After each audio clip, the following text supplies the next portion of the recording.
And to that piece of lieutenant that's always on his podcast, bash us, yeah.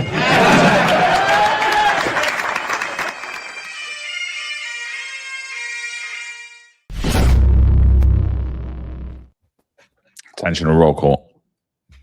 That's right. Good morning, everybody. 8:05 live Eastern time. And of course, you with Defiance Unfiltered. It's Wednesday morning. It's hump day. It's the hump of the week. And we're going to have a roundtable today. There's just too much to discuss. A lot going on right now. Usually we interview someone on Wednesday, but today there's just a lot of content. So 100 days in for Zohran Mamdani, we have a legal defense fundraiser for Sergeant Eric Duran from the SBA. That's quite interesting. I mean, we often talk about this. The union should have enough money, and they do. I remember I was at SBA, Sergeants Benevolent Association delegate. If anyone outside the NYPD wants to know what that means. And what that means is as a delegate, you're basically liaison from the precinct to the union to support the guys. And I was always told by Ed Mullins, when Ed Mullins was the president at the time, how much money the SBA had. And they would brag about the real estate that they were sitting on, because the SBA actually owned the building, owned the property to where they were located, and it would brag about the real estate is the biggest asset. And they get a lot of dues, they have a lot of money. Why they need to actually fundraise to support a legal defense and have an appeal for Sergeant Eric Duran is beyond me. It's just insane. There's so much to talk about. Let's jump into it. Good morning, everyone. Good morning to the chat, friends and listeners. And good morning to the trolls, of course. So, Marlon, John, good morning. Let's jump right into it. John, I know you had a great post about the legal defense that's being raised. Let's just jump into it. Let's hear your thoughts, brother. Yeah, I don't know, man. I hope that I'm wrong, and I hope there's some type of I just hope I'm not looking at this correctly, but I just haven't got anyone to tell me that I am. And I think what's really annoyed me is I think like cops like really don't understand a lot of stuff that's happening, and so I got this flyer over and over again from a lot of good guys, a lot of guys that care that they don't believe Sergeant Duran should be in jail for 3 to 9 years, and they're trying to do anything they could do to help him. And I really think that the union's misleading them, and I think that all of that effort should be going towards other efforts, not his legal defense fund. So Sergeant Eric Duran is a member of the Sergeants Benevolent Association, right? We've paid into that. Everybody that's ever been a sergeant, Eric Duran's been a sergeant, and like, although cops always have their back up against the wall, I mean, how many times do you see like the SBA really going to bat on these prolific lawsuits that are all over the news? They have attorneys on standby. They opted for the bench trial, and the thing with the bench trial is this: it's like now it's almost impossible to overturn.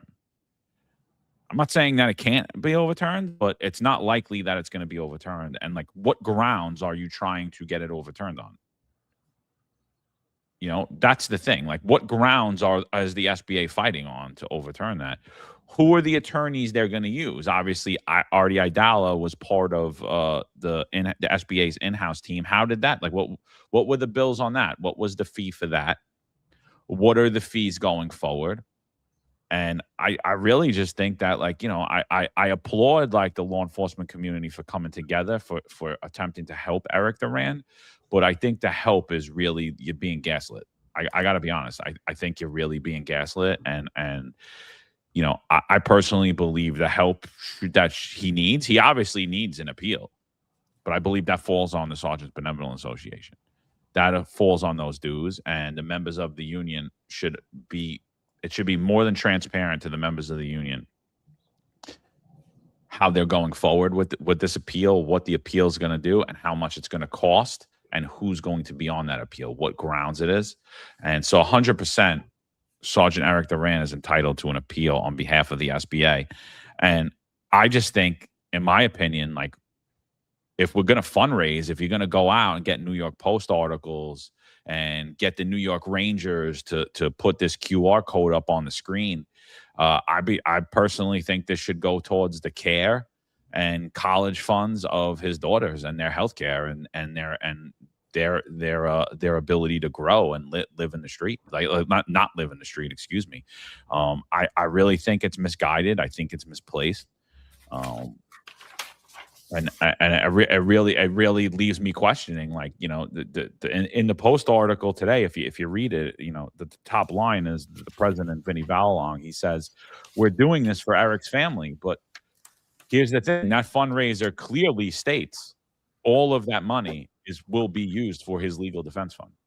Meaning, should they not use all the money? And do you think that scumbag lawyers aren't going to take, instead of charging $1,000, charge $3,000 an hour and not use all that money? That money can't go to his family. You know, and I'm like, what are you doing? And so, you know, and then you watch, and we talk about it all the time. I talk about how, like, there's this whole Blue Lives Matter grift, and I'm not pointing out the organization. I'm saying it's like a grifting off the backs of dead cops, off of cops' appeal, and here you go. You know, here's the president. They're smiling with this guy's photo. I mean, who's taking care of this guy's wife and kids? He's in jail. You made a horrible decision to go with a bench trial, but you did it, right? And now you got to fight the appeal. And 100%, yeah, there should be media attention all over this. There should be media attention all over the appeal, and you should be going to these big business leaders, and you should be doing all that. But what are we doing for the family?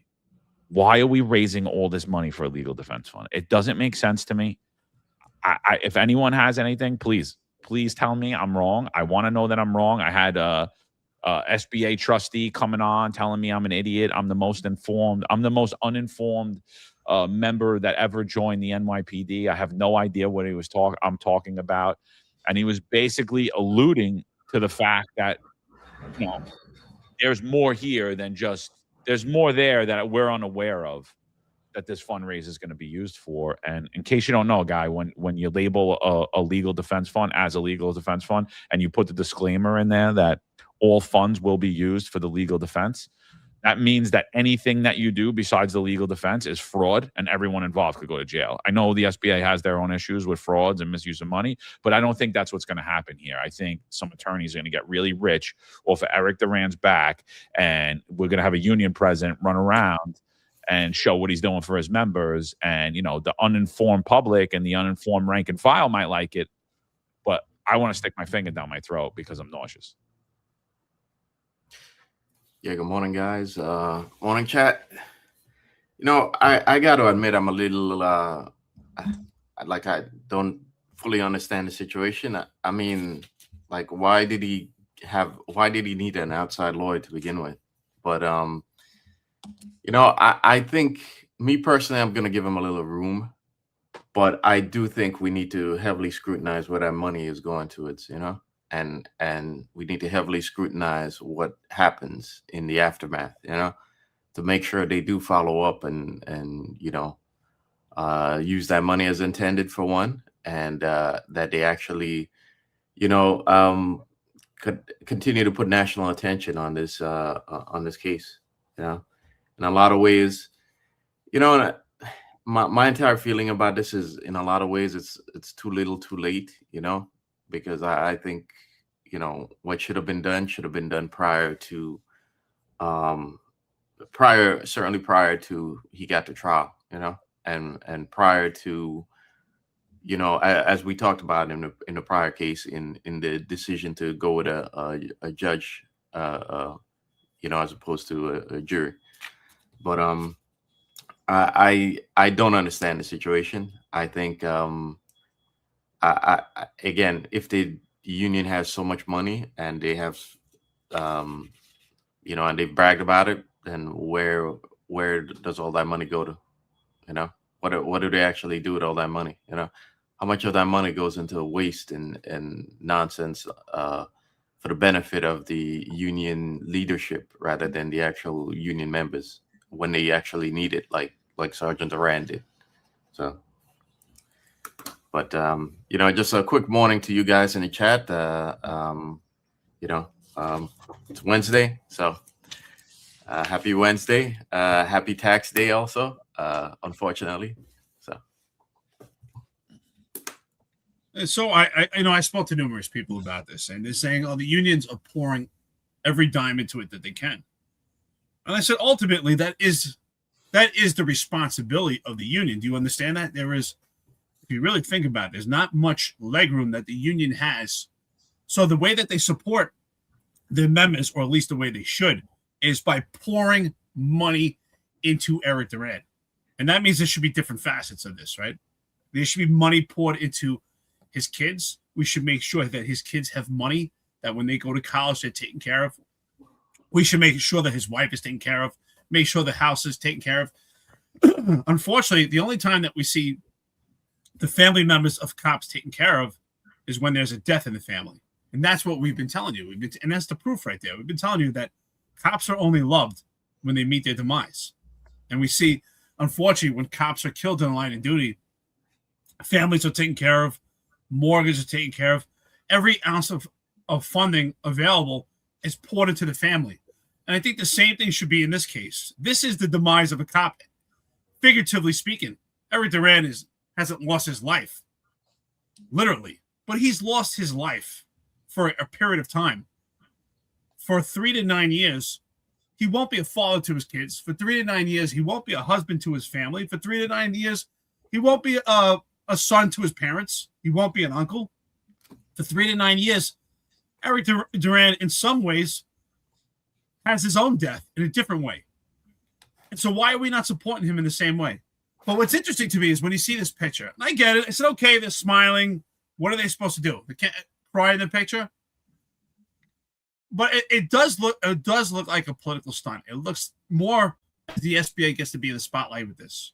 And I've always argued this before. With the money that the unions have, why don't they have the highest priced attorneys and pay them by the hour? Because these attorneys that they have on their payroll get paid a flat fee. So they don't care if they work for 3 minutes or 3 hours. It's the same thing. And if the unions had the right attorneys assigned to them, they had good quality attorneys, why would they have to raise a legal defense fund? Why would we have to get any outside attorneys? And that's why I say for years, where are your union dues actually being applied to? Because anytime a cop is in a major pickle, I've been saying this for years, especially in retirement here and on this network, when a cop is in a pickle, for the most case, they're using an outside attorney, not the one assigned from the SBA, the one on the payroll. And it's the same thing here. The same thing here. And why do we need to raise money for a legal defense fund when they have the money? I heard it from Ed Mullins when he was the president. The real estate that they're sitting on, the money that they have, there's enough money to go around. They're doing pretty damn good.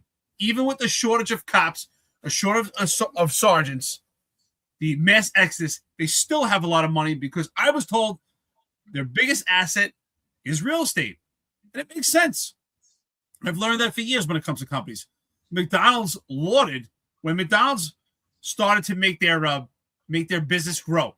And even till this day, their biggest asset is not a hamburger, but real estate. And it's the same thing for the unions. Their biggest asset is not even the money they get on a monthly basis for union dues. It's their real estate. It's the largest asset. So they're sitting on an asset, and they should use the equities from that asset to help Sergeant Eric Duran in every way. Why?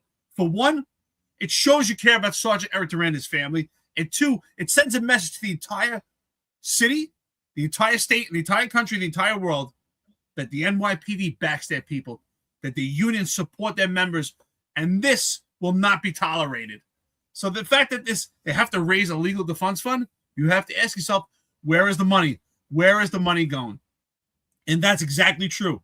John, the fact you pointed out, when you have a fundraiser for something particular, the money sure damn well should go to that fundraiser and not any outside entities or not any outside funds. We know damn well that would be fraud.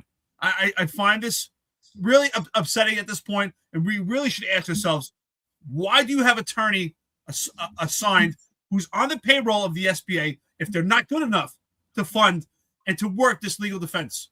If they're not good enough, why do we have them on the payroll? To me, it sounds like a waste of money.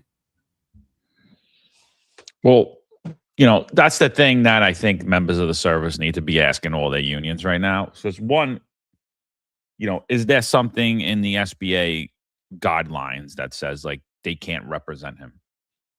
right? Is there something in their bylaws that says they can't represent him because he's no longer a member of the service or because he was convicted of a crime? I don't know. But that's something that should be transparent and your members should know, because that should give you a real pause. Like, wait a minute, if I get convicted in a biased courtroom, then I'm not entitled to my defense anymore. You know, I think that's something that needs to be made transparent, you know, and again, I'm not kidding. Like, I really look at them. I really look at all of these union heads like amateurs, dude. And I was never a union guy. I was never involved in the union. It's easy for me to say, sitting here behind a chair, Monday morning quarterback. It's very easy for me to say. But I mean, I just see mistake after mistake after mistake. And I don't see people that really care about their membership. I just don't. I don't. You would see it. You would know it. You would feel it. You don't. Why don't you? Because it's just not there. So there's a lot of stuff here, man. You know, I totally agree that if you need to get outside attorneys, like, why was Artie Idala part of his defense? How much did that cost? Did he do that pro bono? Like, what was that? But if you need to get outside attorneys, there's a problem with the law firm that you have. This should be their expertise. Their expertise should be police use of force. I mean, what other than police use of force are you going to be really going at in court that you're going to be putting all this time and effort into? So whatever law firm you're using, that should be their bread and butter. They should be the best of the best. Secondly, when it comes to the appeal, there are plenty of lawyers that will do it pro bono, high-profile lawyers, just to attach themselves to this high-profile case. Jim Walden tweeted yesterday or the day before that he would do it pro bono. You know, great attorney. Guy's a very good attorney. I might not agree with him on everything politically, but he's a good attorney. You know, I mean, I would love to have Jim represent me in any situation. Why wouldn't the SBA love to have Jim too? Former United States attorney, prosecutor, dealt in many high-profile cases. So, and I don't think Jim's alone in that. I think you could get a lot of high-profile guys, including Artie Idala, you know, and which he may or may not have. I don't know what that deal was behind the scene. But this is stuff that needs to start being made transparent. And again, if it's for the legal defense of everything that's going to happen, I would be more quick to support it. But it's not. You know, here's the other problem. Not only is this guy in jail for possibly 9 years, in jail, the appeal is slim, right? The chances of appeal are slim. That doesn't mean we shouldn't be doing it. Obviously, we should do anything that we could do. But the other problem is he's not indemnified by the city of New York. Now he's completely open to litigation on top of losing all of his salary, his health care, everything, his wife and his children. I don't know his assets, but they could lose all their assets in civil litigation.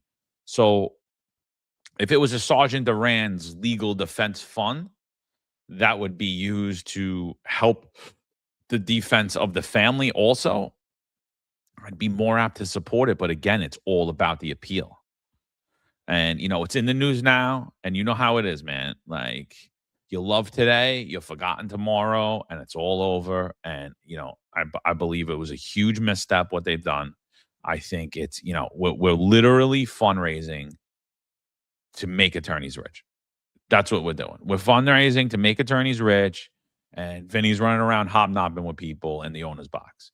I'm like, you know, come on, man, you know, and then like, to me, and then I'm not gonna lie, what it looks like to me always is as favor peddling too, for you personally later on or now or whatever you got going on. Like, it looks like favor peddling to me, and I'm not gonna lie about it. Like, that's how I feel about it. I know a lot of active and retired members feel the same way I do, because a lot of people have reached out and told me that. You know, because I get mad, and sometimes I'm wrong, and like I say things that aren't right, but like, I've been thinking about this, and it really bothers me, dude. And you know, Joey Boots said I didn't know what to do, so I wanted to help, so I donated, and that's fair, dude. And that's, you know, and I get that, and I respect that, and you know, and I think that's what makes the law enforcement community great. But I also think at the same time, we let ourselves get abused and pimped out and sold a bag of goods.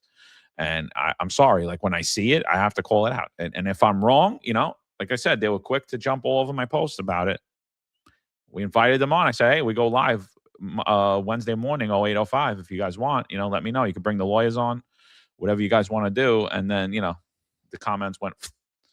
So, you know, I'm like, you know, I don't know, man. I don't know. I just feel really bad for this dude. I really do. I feel like we you know, and the messaging there, it's still like, it really bothers me, dude, because today, there's cops out there ripping people off of scooters. And I'm like, you're next, man. You're going to be, take Sergeant Duran's face out of this and just say, who's next? Because that's what's coming. Who's next? And this is the type of representation you're going to get. Your president's going to go to the owner's box. They're going to put your name here. Your name's going to be front and center stage, USB Arena, New York Islanders, right? Maybe we'll get you in the Garden. We'll fundraise on the Post, and your family's going to get this. And when you get out of jail, you're going to get this. Yeah, I think part of the problem is that it just looks bad, you know. And that, by the way, that picture looks awful, you know. That picture just looks. Got to look at the time frame before I drop an F-bomb, you know. It's 28 minutes in, so I could do that now. But yeah, that picture looks terrible. Yeah, come on, really, did we need to post the post picture there? They are. Why is that headline even? Why is that page from the Post even framed? I don't understand, dude. Like I don't understand. Yeah. It's like a horror. Pat Donahue says it here. He says, if that pic of the SBA president is accurate, it's atrocious optics, laughing and smiling in what appears to be a luxury box at UBS, while Eric Duran is on Rikers Island, so out of touch. And look, it could just be a bad moment. You know, it could just be a bad moment, but it's coupled in with everything else. It's coupled in with all of, and you know, it was funny. Somebody texted me yesterday. One of my friends texted me yesterday. Bratton actually commented on it, pushing the fundraiser. And I was like, wow, I'm shocked he even commented. Shocked. Uh-oh. I don't know how that happened. Yeah, he said something lately about LAPD as well, with the changes that are happening there with politics and leftist governments. I'm like, okay, all right, say something about an NYPD now, you know. But yeah, the optics of that just looks terrible. And when I see that, it, you know, we've said it here before that a lot of these guys are insulated and they're not hearing or they're not listening to outside opinions. And when I see that picture there, that's the impression I'm getting, that there's nobody out there but the inner circle of the SBA and all, you know, all the people around him who think the same, you know. Nobody could tell him, hey, you know, don't do that. That's, the optics of that are terrible, and you know it's just inappropriate to me, right? That you'd have a picture up there and it looks like somebody posted in the chat that it looks like they're celebrating. Kind of does, you know. But yeah, I mean, I thought it was I thought it'd be relevant to bring this up. You can go to the ProPublica's website and look up a lot of 501c organizations, and this is the SBA. Okay, so this shows you their current assets. Now this is from tax year 2024, so you can kind of see their total assets, expenses, and net income, and so on and so forth. But yeah, if they have all this money, I'm curious why this fundraiser is going on. But I'm also curious why it's going on now. That really should have been done beforehand, you know, before we got to this part. So where we go. 8 million in revenue, bro, a year. 8 million in revenue a year. You can't get some high price attorney to come on and be like, look, you know, I know you're $1,000 an hour attorney. We could give you $100,000. You know, they would do it. I mean, I could negotiate it right now, dude. Let me know. Well, I'll have by the end of the day. What law firm you want? You know, what law firm you want? I mean, come on, dude. It's like, you know, like that's what we're talking about here, you know? Plus, that's not involved the real estate that they own too. You know, let's not talk about that. But well, that's what I would mention is that their biggest asset. Again, I went to numerous SBA meetings. Their biggest asset, I was told, you know, back from Ed Mullins, was real estate, and it makes sense. They own the building to the location they're at, and real estate has only gotten better and better. And real estate is an appreciating asset. So there's no doubt in my mind that that's bigger asset. I make that comparison because I learned about McDonald's, which is probably the biggest corporation in the entire world, and their biggest asset is not the food that they make, even though it never stops. It's actually real estate. The real estate that McDonald's has throughout the entire world is actually their biggest asset. And I even thought about this actual legal defense fund, and I thought it's actually insulting in some ways. And I get it. Joey Boots and the cops that are out there, I spoke to numerous cops about that. We just want to help. And I get that. You want to help, and your heart's in the right place. And all our hearts are in the right place. We all want to help. But the problem is you're just being misguided and misled. That's why we're saying that you're being gaslit. Because you want to help. We get it. But I find it insulting because what the SBA is saying, that the funds that they have right now, the bank account that they have right now, is not good enough for Sergeant Eric Duran. They have to raise extra money. The money that they have, the blanket that they have, is not good enough for Sergeant Eric Duran. But they have to go out and raise money to actually help his legal defense fund. So the reality is, what the union is saying, if we raised zero money, that means Sergeant Eric Duran would get zero money for his legal defense fund. Now, I would be okay if the union said, you know what, we're putting up $10 million right now for his legal defense fund, and we also put out a fundraiser in case anyone just wants to help. If you're outside the police department and you want to know how to help Sergeant Eric Duran because you don't want the next cop to be the same way, then here's an avenue for you to put money at, and here's a legal defense fund. That I can understand. But what they're saying is the pocket that we have right now, the bank that we have right now, hands off, that's not for Sergeant Eric Duran. In order for us to help Sergeant Eric Duran, we need an inside entity. That's the way I take it. I find it damn insulting. well, you know, Pat Donahue knows more about the union, right? He was obviously he was in the union inside in a long time, and the Detectives Endowment Association. And he says here, if there was no bylaw good guy restrictions, so on the funding, meaning that, so, and correct me if I'm wrong, Pat, but he means that if, you know, if there's a bylaw that says that you can't represent a person who was terminated or convicted, if that doesn't exist, was a vote conducted to outsource the appeal finding? So, meaning, did the board vote to say, all right, we're not going to fund this, we're going to go outside? And then ultimately, what was the decision of that vote? How those votes go? Or was this a decision by the president? Like, how'd that go? Like, why aren't you able to, if you believe that one of your members was wrongfully convicted, why aren't you footing the bill? And I get it. You can't just have $1,000 an hour attorneys on payroll all the time. You'll be bankrupt. I totally get it. But like I said, there's ways to negotiate with these attorneys. You know, like what was the negotiation for this QR code? I mean, did the Islanders just reach out to the SBA and say, you know, here's your box and we'll put the QR code up for you? Or did we buy a box there? Is the SBA paying for a box there? Like what, like there's so many questions around this. And it all matters, dude. It really matters because it matters for Eric Duran and it matters for every other sergeant out there who potentially is in the next case. Like, don't you want to know? Why are you left in the dark with all this stuff? And again, I personally think, you know, people are being played, you know, people are being played, man. I don't like it. I don't like it. And you know, and again, like I said, a lot of people send it to me. Hey, you know, can you guys talk about this? Can you put this on your platform? And you know, normally, I mean, any fundraisers, we put them out there. Like, it doesn't matter what it is. We don't ask for anything, you know, we don't do any, but I'm like, wait a minute. This is just this is just crazy, man. Like, what are we doing?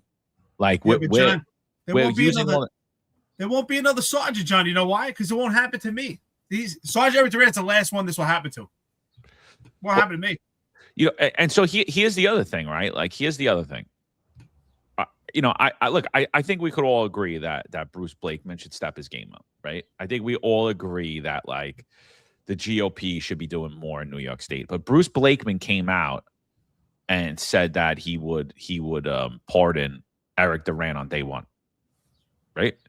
What'd that do? That changed the game a little bit. That changed the game a lot in this upcoming governor race. That changed the game with who they can endorse. And the pressure should be put right now on Kathy Hochul to either commute his sentence or pardon him right now. She wants their support. She's running. I would be in Albany right now. Blakeman said he's going to pardon. This is make a break right now. We need you to commute his sentence immediately or pardon him, or we're going to go, we'll be on with Blakeman. Blakeman then went and said that he would pardon him and did a gathering. There were no cops there. There were no unions there. There were nobody there supporting him. That is strong messaging that should be pressured, that should be used to pressure the governor into commuting his sentence immediately. And that's not being done. And again, I personally think they'll all come out in support of Kathy Hochul when you guys all forget about Eric Duran, and they'll be telling you some garbage like, yeah, we're trying to change tier 2A to tier 2. And then, you know what, we're going to get you some other thing, kid. Don't worry about it. And 5 years later, they're going to sell you the same bag of goods. You know, there's a lot here, dude. And I'm telling you, I just really, really think they look like self-serving amateurs, all of them. You know, we're picking on the SBA here, but it could be any of them. I don't think anyone really acts differently here. Again, how much is this appeal gonna cost? What do we think that the chances of the appeal are? What's Pat Donahue says it. What's Idala's track record on trying an appeal? You know, what are we doing here? What are those fees going to be? Like, everyone deserves to know. Everyone in the job. Maybe we don't need to know. Maybe the media doesn't need to know, but your members need to know. Yeah, is that money really going to Dallas fees, or are they going to for political backdoor dealing? Is what I'm curious about. And also, I don't think the issue is so much. Something that strikes me as odd here is that $7 million of expenses on here. That's a. I mean, maybe it's just me, but I think that's a lot, and it's a lot when you consider the fact that let me pull this up. Right, when you consider that the SBA has already been accused of cooking the books, and this is I'm referring to under when Ed Mullins was booted out essentially. Oh, but don't worry, they kept the guy on. They kept him on. Yeah. He just the guy that just pled guilty. That he was on the whole time for years since Ed Mullins been in jail and all that. He was still there, so everything's good. Don't worry about it. Wait, are you referring to Dennis Osterman? Yes. Is he still the controller? They just fired him.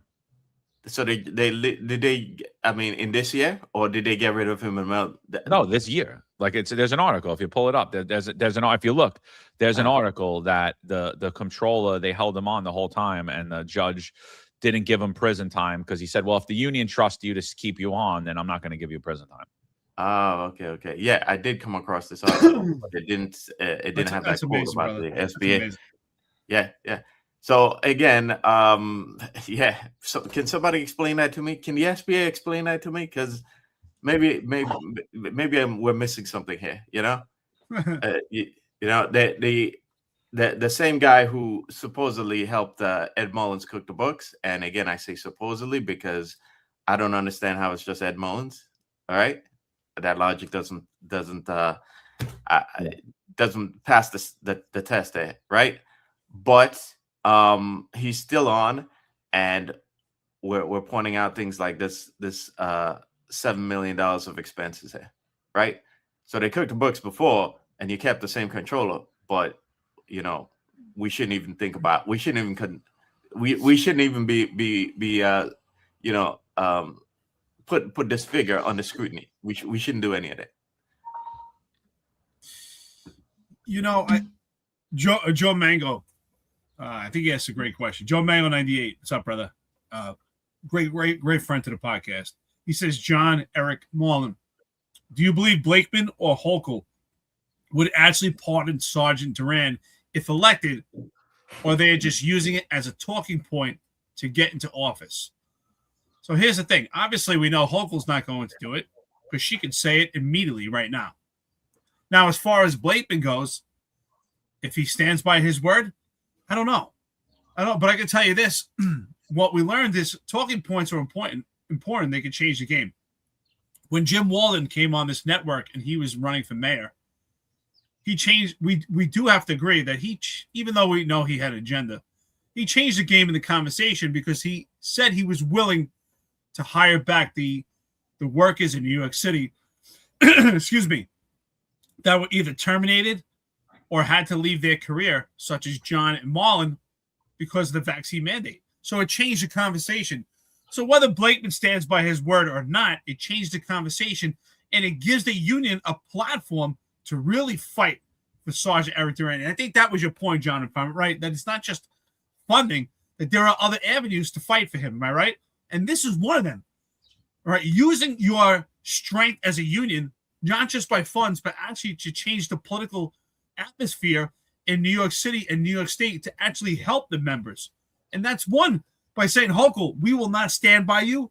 I don't care if you're going to give us tier 2, tier 2A, tier 5, whatever you come up with, that we're not going to make any moves until Sergeant Eric Duran is a free man. Because Sergeant Eric Duran, in my opinion, him being jailed, it doesn't do any good to society. It doesn't. Someone should be in jail because they're a threat to society. And John, if I'm right, I think you actually were talking about this on your video. I think that's what's really important here. Why does someone go to jail? One, to be rehabilitated. Two, because they may be a threat to society. Why does Sergeant Eric Duran need to be rehabilitated? And what threat to society is he? So this really shows the union can fight for Sergeant Eric Duran, not just with their funding, which would be great, but also their strength to make a political move. John, what are your thoughts on that? I think it's a great question, and I think that's where we're at politically. Well, again, that's the thing. Like, I don't believe he's a threat to society, but the judge already said that he wants to put him in in substance, that he wants to make an example of him for other law enforcement. He wants to use his sentencing as a deterrent for other law enforcement, and not again. So like, what? So you're appealing that. On what grounds are you appealing it? Are you saying it's procedural error? Is it biased by the judge? What is it? What does that appeal look like? I don't know, dude.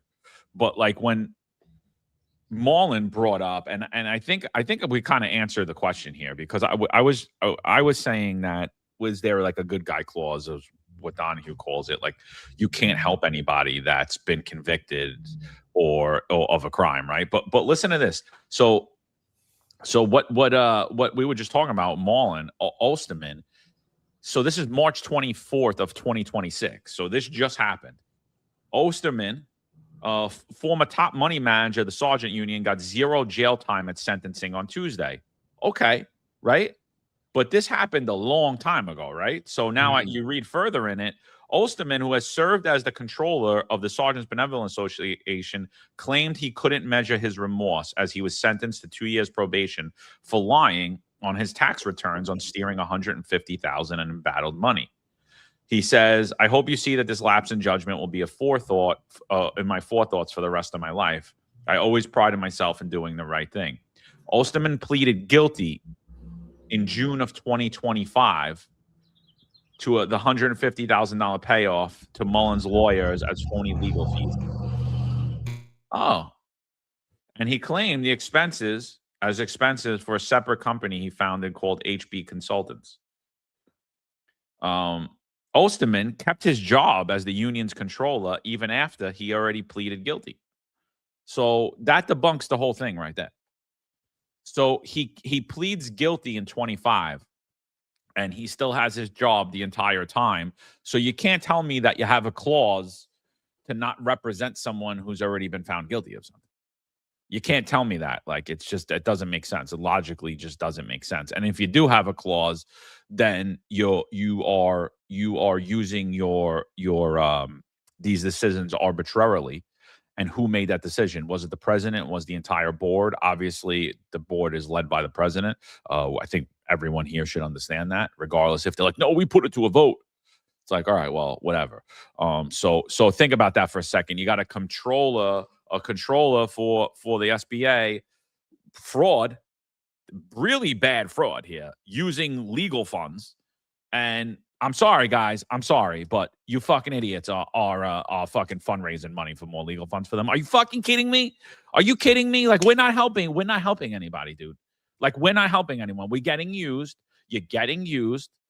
And, sorry, like, people are going to try to use us too, and I'm not going to let us be used. And I feel bad. I don't know what else to do. I just know that if I was in that position, I would be doing a lot of stuff different. I know if any of you guys were in that position, we'd be doing stuff a lot different. And I'm just watching really things that are very wrong here. Very, very wrong. And, I know we said we were going to talk about Mamdani going full socialist, and we're definitely gonna, but I'm telling you, this article got me fired up. It got me fired up. The whole thing got me fired up because I love the effort. I appreciate the effort. I think it's great. I think you guys are great. I think everyone that donated and shared, I think you guys are great guys. I think your heart's in the right place, but you're not looking at the big picture. You're being used.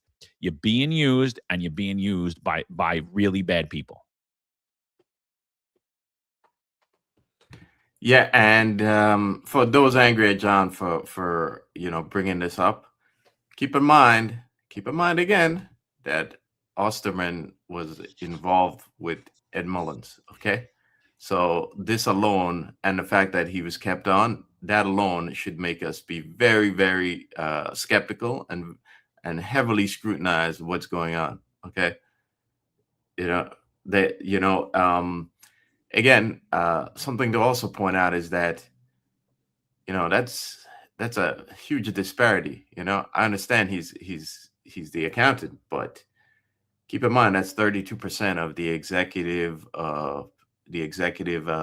pay on it under the executive compensation. That's 32% there.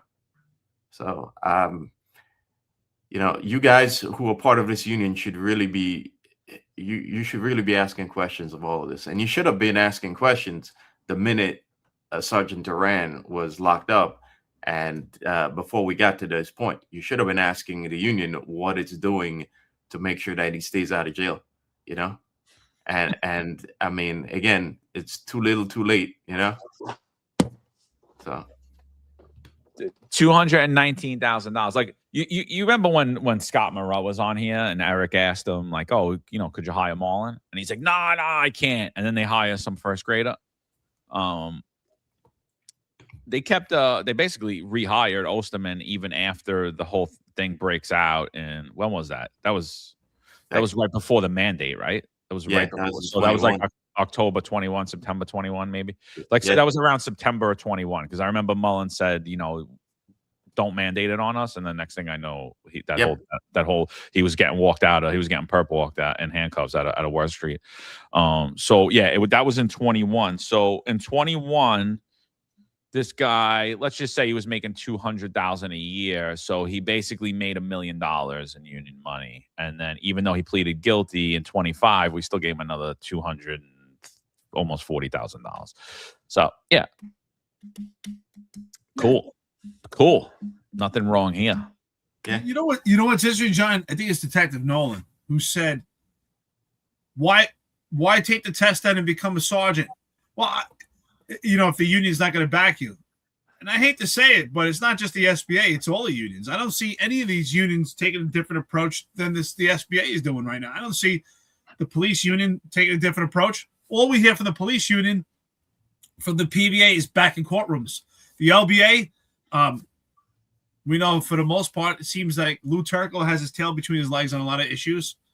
CCRB, their fight is not fighting hard enough. I was told that they're going to keep track. Initially, they started keeping track of lieutenants to show that they're being targeted for being white and show that the disproportionate civilian complaints towards white male lieutenants. And that faded by the wayside. I thought that was a good approach. So the point is, I don't think these unions are any different. In fact, I think that these unions all walk in lockstep. I think they all take the same approach. I mean, if you look at different issues, the unions usually do walk in lockstep. We don't say that, hey, the LBA is going in one direction and the SBA is going in direction. Far often, I don't think that we see unions actually endorsing different candidates. They usually endorse the same candidates to show that they're pretty much walking in lockstep. I think this is the best move that they can make right now. I think, John, you bring up a great point. This should be a political move right now and tell Kathy Hochul, you will absolutely not see any support from the union. Actually, we'll just completely cut off communication until Sergeant Eric Duran is a free man. Because Sergeant Eric Duran represents every law enforcement professional, not just New York City, but the entire nation. And there has to be a strong message.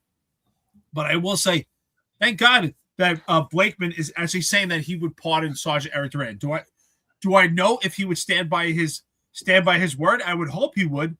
I mean, because if he was to win, which is a long shot, that would be the first thing expected for him to do in office, if he shall win. But it does change the conversation, and it gives the union a platform to fight even harder. But again, I want you to think about that. For the cops that are watching this, you're active right now. You're paying union dues. And God forbid, I know you think it won't happen to you, but God forbid one day you're Sergeant Eric Duran. It doesn't have to be you throwing a cooler. It could be something else, and they find that you're the political target and somehow prosecute you in a case.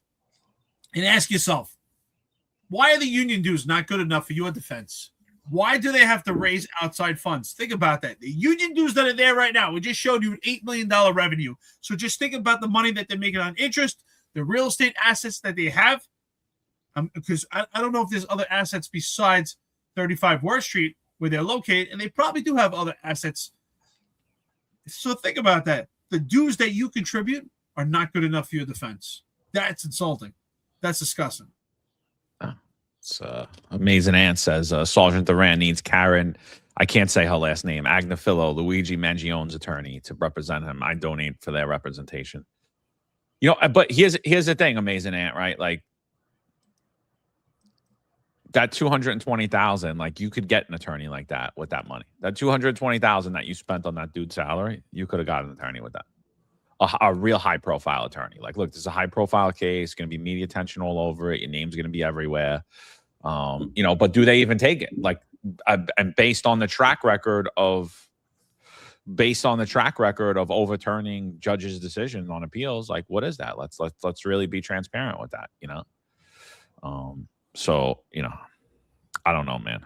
Hood Maya says I like hobnobbing on the camera too. I actually don't, Hood Maya. I get invited to things every week, every month, and I don't go. So I don't know. You know, if you know me, if you knew me a little better, you would know that I really don't. I don't like events. And if I was there, believe me, I would have been smarter than to take a photo, you know. But I agree with you, Eric. Like that's the first thing I would be doing.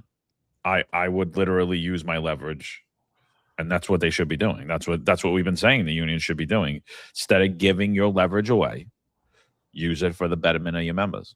I would literally call Kathy Hochul on the phone and tell her, if you do not commute this sentence, if you do not come out in support of the sentence, we are going to be, not only are we going to come out in support of the candidate, but we're going to say what a detriment to public safety you are.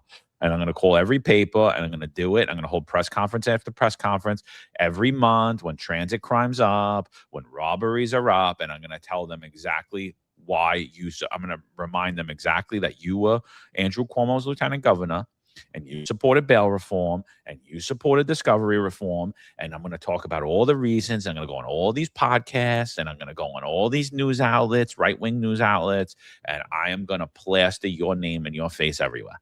Like, you're going to let him out. You're going to let him out because this is a travesty of justice. And you know what? She would do it. She would do it. But instead, instead we're just gonna play pretend, and then wind up endorsing her anyway. True. I mean, they couldn't have talked to Darcel Clark. I mean, I don't know where to start on this. Like we said before, they all go to the same parties together. They were all in Consofrito partying it up. You can't tell me everyone could have had a conversation with Darcel Clark about all of this. I just don't understand. Yeah. If you guys are hearing anything in the background, sorry. It's warm outside, and it's that season where the lawns get mowed at 8 o'clock in the morning. So. That's all right, Mom. We haven't heard it yet. Usually your mic is muted anyway, even when you're talking. But Joe Roscoe says Darcel Clark is corrupted too. It's really interesting at this point that the unions, to me, the unions have enough power that they can move the entire political structure in New York City. I really believe that they could if they wanted to, but it's no benefit to them. There's no benefit for Billy Vallalong. There's no benefit for the other PBA president. What's his name? Pat Hendry. There's no benefit to Lou Turco. There's no benefit for Scott Monroe to move this political structure unless it benefits their pockets. And look, we just showed you an $8 million revenue. And again, I want to reiterate, I keep saying it, and I'm going to drill it into you. Their biggest asset is real estate. They're sitting on a lot of real estate. And I think you're a cop and you're contributing dues. And if you're a retired member and you contributed dues also, you have to say to yourself, wow, these dues aren't good enough. These dues aren't good enough for Sergeant Eric Duran, because the cops that I've been in contact with, and John and Marl, I'm sure they told you the same thing. I just want to help. And I said, you're already helping. You pay dues on a biweekly basis. You are helping. And I get it. You want to help more. And that's why I said we should all dip into our pockets and give $1,000 each to the family of Sergeant Eric Duran. His wife, his children need to be taken care of. That's how we take a stance and show you what, God forbid, if a law enforcement professional from the NYPD is sacrificed. Because Sergeant Eric Duran is a sacrificial lamb. And you have to ask yourself, why? Why is Sergeant Eric Duran the sacrificial lamb? I mean, we see numerous vehicle pursuits. I don't want to see anyone go to jail, but we see numerous vehicle pursuits that ended up in someone's demise, and those cases didn't go anywhere. But yet Sergeant Eric Duran was in a pursuit, and we're being told because he deployed and he threw a cooler that changed the game. Why? What was different about that incident than something else? Because he deployed a cooler? So again, I just want to go back to the fact that if he would have shot the fleeing perpetrator, he'd probably be in a different position today. So again, going back to the unions have enough power, not just money, but they have enough political power to change the political landscape in New York City and the entire state. Governor Hochul should be intimidated by the unions of the NYPD, big and strong. She should be so intimidated that she needs their support so that she can actually maneuver through New York City. Because New York City, it makes up about 8.5 million people. That's almost half of the population of the entire state. And if the unions have that much power, they can make that political move. But we don't see it. We just don't see it, and it's sad. It really is sad at this point. I don't know, man. Look at this article. Corruption probe thing is 8 Brooklyn cops. This is from September of 2000.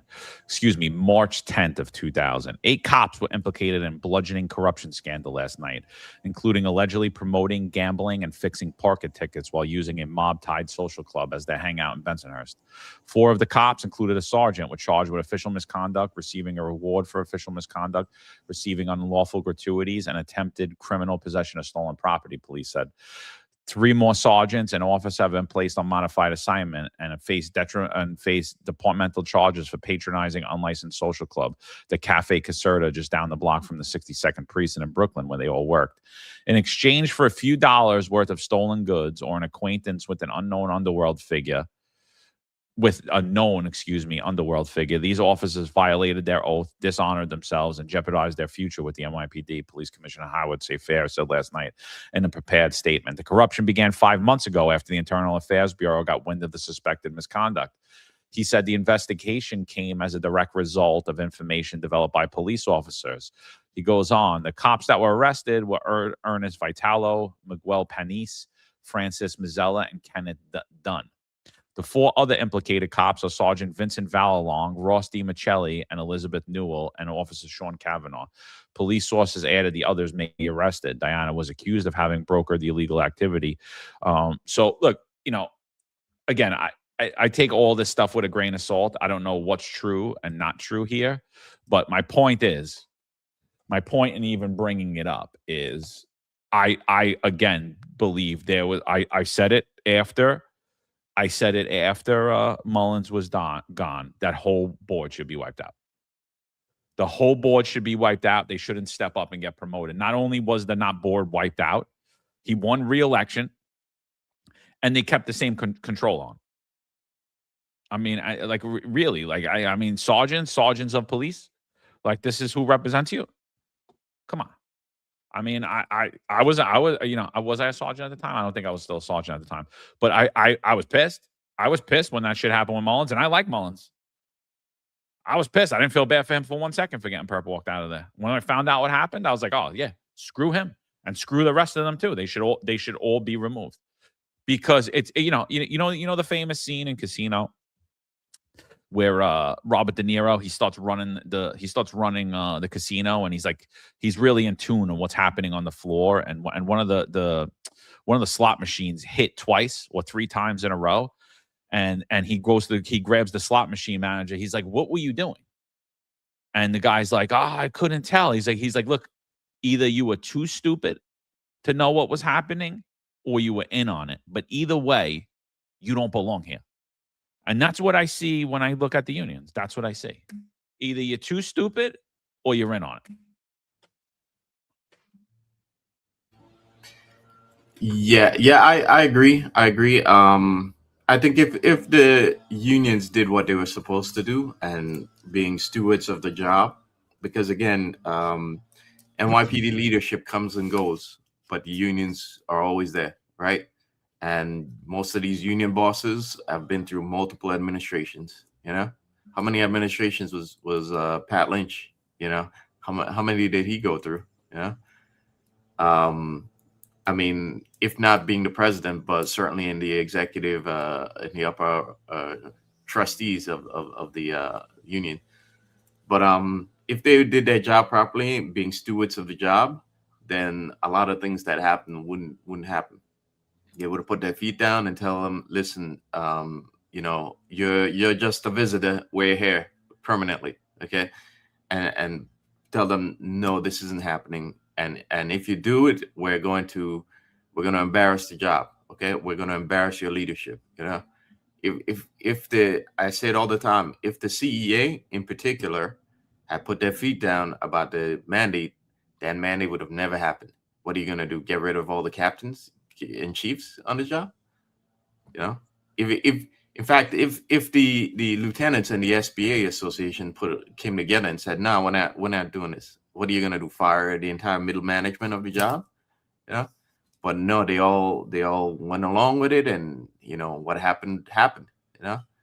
But the point is, though, that unions have a lot of power on this job, and they tend to act like sorry, there's nothing we can do about it, which is completely bullshit. Okay, there's a lot you can do about it, but you just don't want to do it, because doing it means you're actually going to have to push back against the BS rather than to join in, so you can get your crumbs when you retire.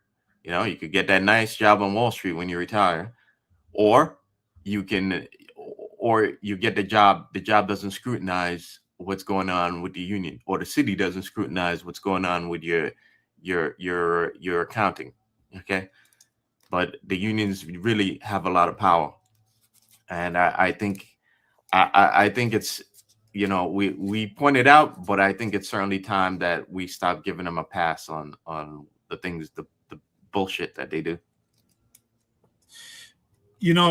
Patrick Donahue, what's up, brother? Pat actually makes a great point here. He says, but God forbid you raise points or concerns, ask questions, or vote no, you are instant ostracized and badmouthed and blackballed. You're absolutely right. That's a great point. And that's why I said that these unions walk in lockstep with each other because they all take the same template. And I've said this before on the platform, and I think what is interesting and a flashpoint to this is that the union members, as Marlon just told you, most of them have worked through various administrations. But in my opinion, they're not cops. They are political figures. They're union members, but they're not exactly cops. They tell people, hey, I've been a cop for a long time.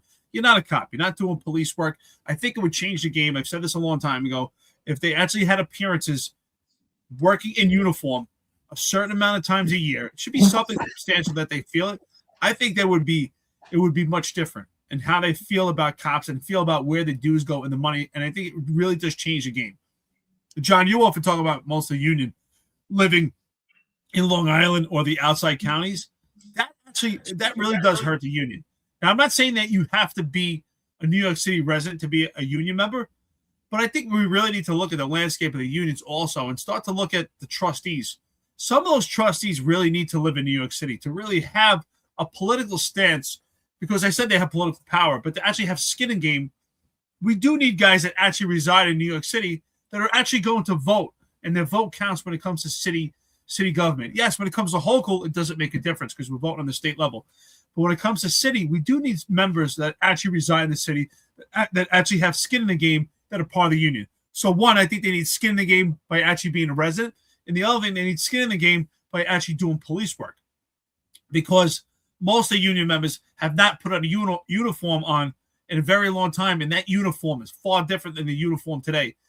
The uniform items that a cop has to wear today are far different for most of these cops who are union members or union trustees have never experienced. With that being said, we're about an hour into it. I want to say like, share, subscribe. Thank you, everyone. I think this topic, we all are felt by it. I think cops, sergeants, all members, all ranks, your hearts are in the right place. You care.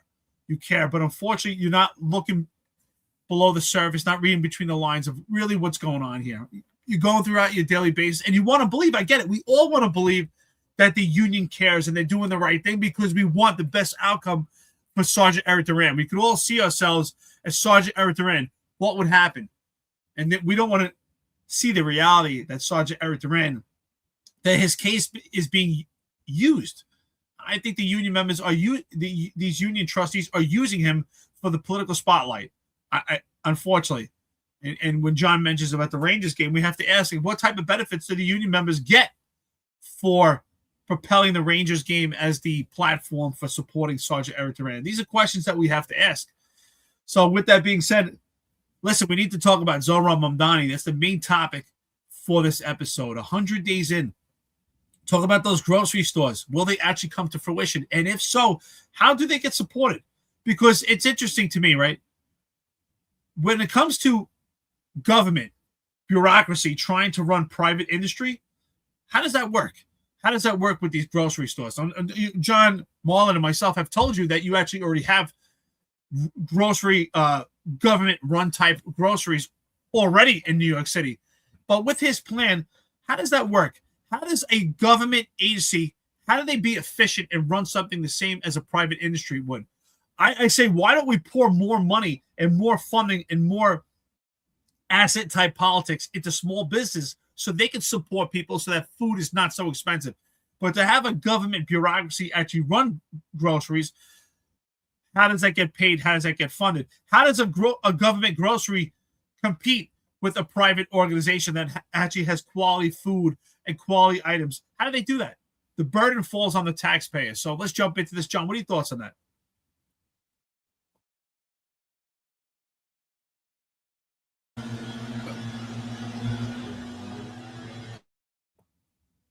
Are you muted, John? I think John's muted. He either got muted by your lawnmower.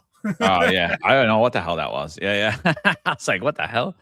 So just one last point before we get into the next topic. Pat Donahue brings up a great point. Like, where are the fraternals? Where's Joe Ayala in the Hispanic Society? Why is he silent?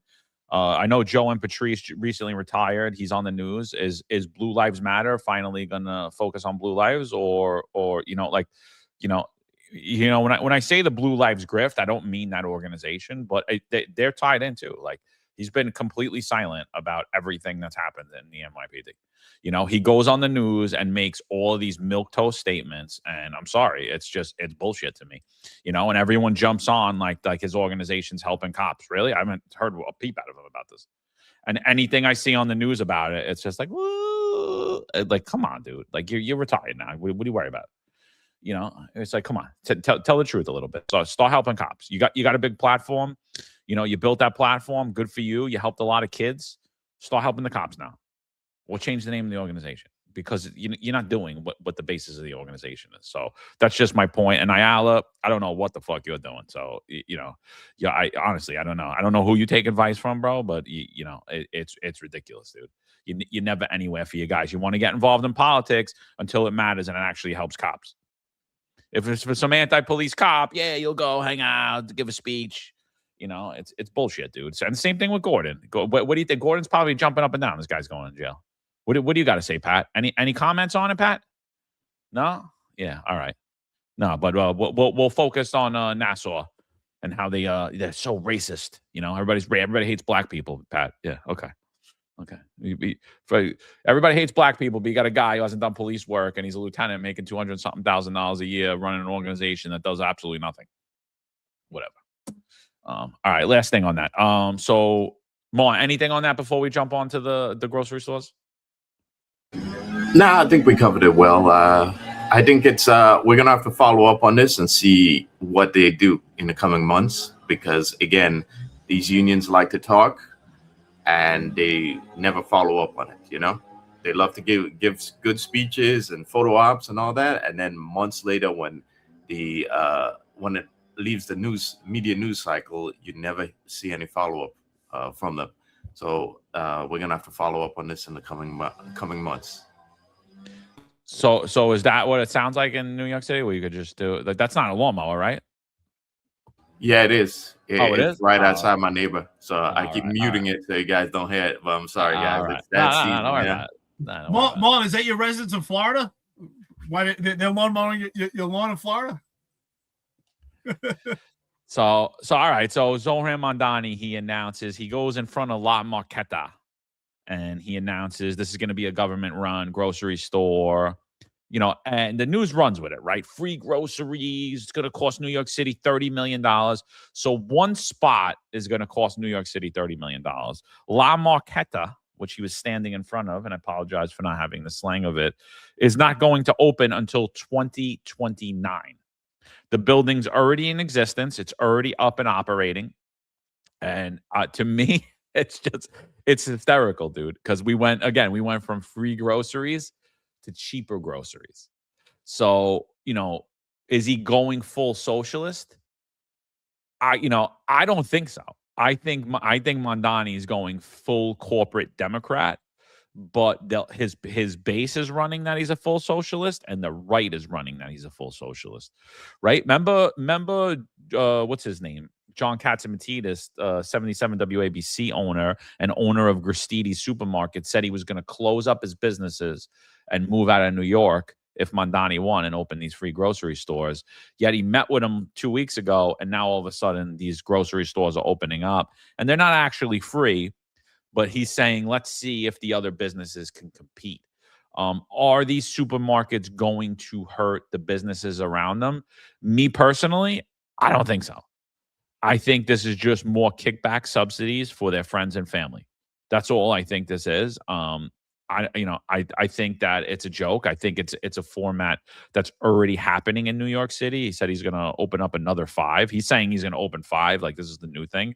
But remember, New York City already has 5 of these. Plus, they subsidize a lot of grocery stores with organic food, and I think that's New York City Fresh program. So, I don't know. It's told to you so back when says La Marqueta is under the Metro North tracks with rats. Well, there's a lot more rats because there was a lot of rats standing in front of it, having a press conference the other day, basically taking $30 million out of taxpayer coffers to give to their friends. And again, it's $30 million to get it up and running 3 years from now in 2029. So apparently one of the other grocery stores will be up and running in 2027 next year. So there's a lot of media hype around it. There's a lot of media buzz around it. Full socialist, I guess we could say that really both the left and the right have become really corporate socialists, but I think this is just more of the same old tired New York Democratic grift, scam, corruption policies that we're seeing. I don't think it's really anything revolutionary. I mean, what are your thoughts on that, Marlon? Yeah, well, first a little background that what we're talking about specifically is again, Mamdani plans to open up a city-run grocery store in East Harlem. And this isn't the first time it's been tried. It's been tried numerous times throughout New York's history. Let me quickly. It's been tried in the early 20th century under John Mitchell. Yes, John Mitchell, and it's been tried under LaGuardia, Mayor LaGuardia, and again, this is the latest attempts at it. In fact, La Marquette has been it's been around since I believe the 1930s. Yeah, since 1936 in East Harlem. So, and keep in mind also that when Mitchell tried it around 1917, 1918, it was called socialism back then too, and the businesses had a major problem with this. Okay, now it wasn't even as organized as this because it was, it was food being sold in open lots and by like the docks and all that back then. But a lot of businesses had an issue with it back then, and it's also been tried in a couple other cities recently too, like Kansas City, Missouri, Baldwin, Florida, and Erie, Kansas, and it failed. Okay, and this is low information for people who just do not understand basic economics, and also there's more to it too, as we'll go into it, and when you look deeper into it, you realize that I think Mamdani himself knows this wouldn't work. Okay, and it wouldn't work because of the time frame that he set for this. But we'll talk about it as we go around. But the point is that this has been tried before. It hasn't worked before, and it wouldn't work this time either. I mean, here's the real question. The real question at this point is this a government? Is this a government public service, or is this just another government failure? Because, I mean, in my opinion, in New York State, the DMV, which is a government-run entity, is a complete failure, right? How do we expect the government on the city level to run grocery stores when they can't run a DMV? Anyone who's been to the DMV knows it's a nightmare. Anyone knows that's been to the DMV knows that they make numerous mistakes. It happens all the time. How many times do cops encounter people with suspended licenses, and they have a piece of paper that it was rectified at the Department of Motor Vehicle, and it's still showing that they're suspended? There's a lot of, and that's a government-run entity. Now we talk about a supermarket, a grocery store. One of the hardest business in the world, and most fail within 1 year, is running a restaurant or anything that has to do with food. So yet we're talking about a government entity that can't handle a Department of Motor Vehicle, but to actually run a grocery store, which is one of the hardest businesses, is dealing with food. And I in my opinion, we're going to see a lot of waste, a lot of loss efficiency from the government handling grocery stores. So it's going to be, and who's the burden on? Ultimately, the burden is on the taxpayer. The taxpayer is going to feel the burden. So do I think this could hurt small business temporarily for a small period of time, just maybe at the first hit? Right? This is supposed to be in low-income areas to help people, but in fact, it doesn't help them. If you look at history, places like Russia that had government-run stores during just the height of socialism and communism, you know what happened in those stores? The shelves were empty. People waited online. There was no bread, no essential food items in these grocery stores because it was run by a government entity. Government bureaucracy is a complete failure when it comes to these type of entities that are supposed to be run on the private level.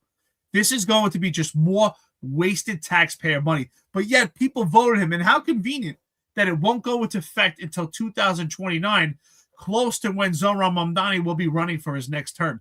This is a great platform for him to be reelected. Like, hey, we did everything we can to get this in order, and I can get this actually up and running on my second term. This is another political stunt. It's a political move. This is just complete bureaucracy. Is this socialism? Maybe it's not 100% socialism, but it sure is on the path, and it's in that complete direction. And again, I say this will have a small impact on small business, but this could be another contributing factor to elites and big business corporations leaving New York City because the taxpayer is going to be on them. The taxpayer burden is on them. Yeah, I don't think it's. I'll be honest with you, I really don't think it's socialism at all. I think it's just more city corruption. I think it's just more of the same. I think that New Yorkers really aren't informed of what's happening in their city and what goes on in their city. Like what's happening is like he's not going to have city workers staffing the store. He's going to have vendors do it, like corporate vendors do it. And he's taken $30 million to build out this supermarket that's already standing, which is insane. Because if we took over the building right now, let's just say we did all high-end renovations. It probably cost us $1.5 million to renovate, put everything in there. Maybe another $1.5 million to stock it. What's the $30 million for to get this up and running when we're going to have vendors running it? For those of you that are NYPD cops, it's literally the equivalent of when you go to Rodman's Neck and your famous meatball sub sandwiches. There's a vendor there sitting in a city-owned property selling you goods, and he's going to try to do it at like a discounted rate. Supposedly, it's going to be cheaper groceries, not free groceries. So it's like it's government run, but not really. And if you look at the supermarkets surrounding those areas, they're all government subsidized, the majority of them as well, through the New York City Fresh program. So it's just more funneling money into all of these other entities. Here's Zohran Mamdani explaining it here, right? Grocery prices are out of control. The cost of eggs and milk has skyrocketed. Some stores are even using dynamic pricing, jacking up the cost over the course of a day depending on what they can get away with. It doesn't need to be this way. I'm Zohran Mamdani, and as mayor, I will create a network of city-owned grocery stores. It's like a public option for produce. We will redirect city funds from corporate supermarkets to city-owned grocery stores, whose mission is lower prices, not price gouging. These stores will operate without a profit motive or having to pay property taxes or rent, and will pass on those savings to you. They'll partner with small businesses and nearby farms and sell at wholesale prices. The job of city government isn't to tinker around the edges while 1 in 4 children across our city go hungry. So that was him on the campaign trail. He goes into it further at another video, and I'll bring it up. But I personally think the whole thing is a big scam. It's a big, huge waste of money that's going to fail on its face. And like we said on Monday, if he sells you eggs for a nickel cheaper, you got cheaper groceries, right? And he's saying there's not going to be a profit motive there. How's there not going to be a profit motive when we're paying a vendor who's profit driven? What are you talking about? Of course there's going to be a profit motive.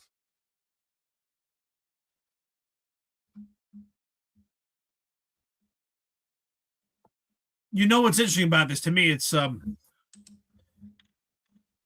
interesting, right? Because you imagine we have like a government entity. Think about this. It's a government entity, right? With these grocery stores competing with private companies. And ultimately, we're undercutting ourselves, right? I think we're almost undercutting ourselves because if right now we're supporting private organizations, right? But if we're supporting a government-run grocery stores, and ultimately it falls on the taxpayer, then not only are you paying taxes on private locations, but you're paying your own taxes on these government-run businesses that are getting private funding. So I think it's a double whammy. I just think it's really does fall on the taxpayer, and I do think initially it will have an impact on the small business in those areas. I don't think it will be long term, but initially it will have an impact because people think, well, I could get the same item at a cheaper price, but ultimately, who's paying for that? You get that item at a cheaper price, It's the taxpayer that is actually funding that. So now the taxpayer can't continue to stay in New York City and keep up real estate. And now the taxpayer has to leave and abandon New York City. So this could ultimately, it sounds good on paper. It might look sexy at first, but ultimately, this could be the path for more of a mass exodus for people to leave New York City. This could hurt other business. The private business that are adjacent or close by these grocery stores have to try to compete with the store that's being funded by the taxpayer. That is a difficult path. That is extremely difficult for a small business. Yeah. So to John's comment a while back, keep in mind that Mamdani himself said this is going to be privately operated. So like we've mentioned before, socialism is really, in reality, right? In reality, it turns out to be just a front for corporatism, because again, it's a corporation that's providing the services underneath the front of socialism. Okay, and in this case, as pointed out in this article on Fox News, and Mamdani also said it in his speech, right, that it's going to be a private operation. And again, it's going to be privately operated. And again, it doesn't, the math doesn't work out. Okay. One of the problems here is that the grocery store doesn't have the buying power that, say, a large chain of groceries has. And by having that buying power, that grocery can negotiate prices that can in turn benefit the consumer that goes in and buy the groceries. Having one or two groceries, right, one or two city-run groceries, you still don't have the buying power that a large chain does. Okay, so what ends up happening is the government is going to end up subsidizing the food there, which, like John said before, is already happening, right? So again, we talked about in the last episode that I said that the Democrats really aren't socialists, right? They love telling the younger generation that they're socialists, and they love pushing those narratives, because a lot of the young people now, they can't afford to live in these cities. They can't afford housing, they can't afford groceries, they can't, they can't afford to have the same lifestyle that a lot of their parents have if they remain within big cities, right? We said before that what the Democrats are really pushing is corporatism, okay? Because the reality of socialism is that it looks great on paper, but when you put it in action, it's really going to benefit corporations, okay? It's just the corporation now has the government basically is the front man now, and the corporation would be operating underneath it. And in this case, you can clearly see it, and as we've clearly stated, how the city-run grocery doesn't have buying power, and it doesn't have the advantages of an actual private corporation or a business that has, or a large-scale business, right? We pointed out that, again, the only way this could really operate in reality is by being the front man for a corporation to privately operate it underneath while subsidizing that private corporation. That's a good point that you bring up. That I think what's important to note also, and I have a lot of experience with small business, because a lot of my friends I've own small business, and I was always told that restaurants are extremely difficult anytime that you deal with food.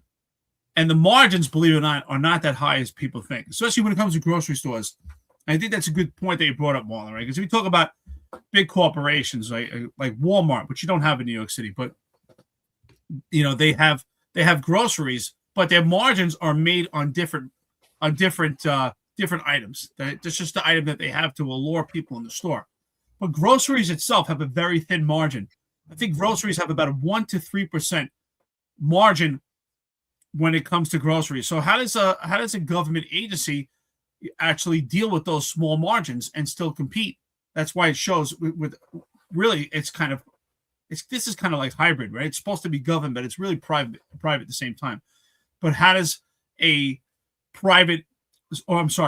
government grocery store actually deal with these margins in comparison to a private company that might be making more of the margins that actually has several stores?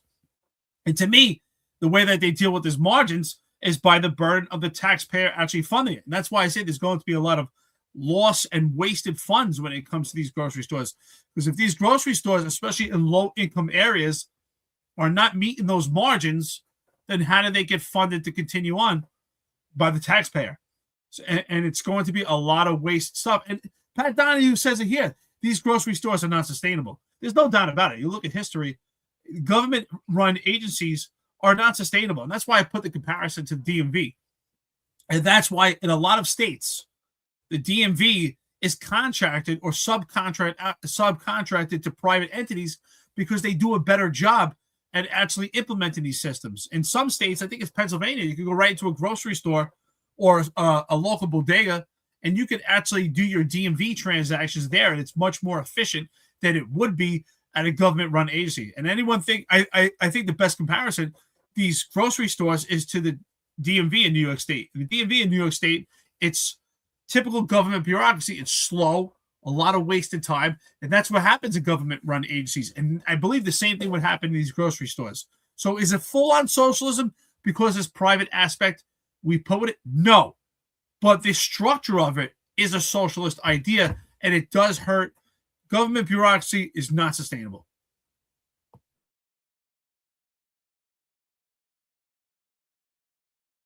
John, you're the new Mullen today. You're mute again. Yeah, sorry. I don't know. I'm like doing shit in the background. I keep forgetting. I don't know why. He has Mamdani. He has another video on Mamdani's supposed government-run grocery stores. Because again, I think that they're very sustainable. I think that they're sustainable in New York City government. Are they going to be profitable? No. Is it going to be a huge waste of taxpayer money? Absolutely. I mean, just the implementation of it, like I just said, it would cost me about $3 million to get a grocery store going in New York City. A smaller run grocery store in New York City. It's going to cost the city $30 million before they even start operating. So just based on that alone, and then again, it's just more crumbs for the friends. We're just going to kick it to a corporation that's going to run it. We're going to give you crap food. And that's it. And yeah, it'll be a little bit cheaper, but it's not going to be quality. It's not going to be high quality food. And here they are celebrating it like, oh yeah, we brought you socialism. It's like, nah, you brought us more of the same stuff that's already happening in the lower income neighborhoods across New York City. And you're just rebranding it. It's like, this to me is just like Jessica Tiss. She came in and she renamed the conditions team, the quality of life team, and pretended like she founded fire. This is what this is to me. Like, this is no different than what's already going on in New York City. New York City Fresh, New York City Healthy, all of these subsidized programs that all don't do anything that they claim they were going to do. It's just, we just keep taking more taxpayer funds and funding it, So here it is. Here's them describing it. A solution to your skyrocketing grocery bill is hidden in plain sight. This may look like a traditional food hall. It's about to be a lot more. We're here at La Marqueta, which will soon be home to one of the 5 city-run grocery stores across New York City. Today, New York City Mayor Zohran Mamdani is announcing the first of 5 sites for his administration's city-owned grocery stores. The food hall you see today is going to remain, but it'll be expanded into a neighboring empty lot, which will be turned into a publicly run supermarket. How is this store going to run? So the city will contract a private vendor that will run these grocery stores. As part of that contract, they will be required to pay union standards to their workers. That's not a suggestion, it is a requirement. Also, another requirement as part of the contract will be to pass on any subsidy directly to consumers in the form of savings. There will be a basket of goods, essential items that New Yorkers buy from their supermarkets, that these supermarkets will sell at reduced price. The other part is that this is a location that is accessible whether you're walking, whether you're biking, whether you're taking the train, whether you're taking the bus, whether you're driving. It is within reach of so many, even beyond those who call this neighborhood their home. How'd you pick this site to be the first that you're announcing? This is a site that is rich in its history, an illustration of a vision of government that would actually meet the needs of working class New Yorkers. The history of La Marqueta begins in 1936, when Fiorella LaGuardia opened what was then known as the Park Avenue Retail Market. And the goal of that was to bring food vendors into one place to provide safe and cheaper sale of this food. Over the decades, the Park Avenue Market became integral to the life of East Harlem. As the Puerto Rican community became established here, the market was renamed La Marqueta. The city sold it to a private owner in the 1960s, but took it back in the 1990s. Now, Mamdani wants to expand La Marqueta to realize its full potential. Why is it such a priority for your administration? It's a priority because when you ask New Yorkers about the cost of living crisis, they will invariably bring up grocery prices again and again as one of the examples of how they're feeling pushed out of this city. And we see that in the pandemic, prices went up, and since then, they really have never come down for so many New Yorkers. We want it to be clear that in this city, food is something that should never be out of reach for any person who calls it home. And this is one step towards exactly that. 65,000 people live within a 10-minute walk of this space, and of them, close to 40% are on public assistance. And we have 5,000 NYCHA residents living on either side of Park Avenue, every one of whom has been feeling the cost of living crisis in the city. This is the way that we start to deliver cheaper groceries to New Yorkers. This store will open by the end of our first term, as will every one of the 5 city-run grocery stores across New York City. One will be in each borough, and the first one will open by the end of next year. An elected official keeping a campaign promise. Don't even know how to feel about that. So, I mean, total gaslighting. So just think about what he's telling you there. He's saying that I'm going to make things more affordable.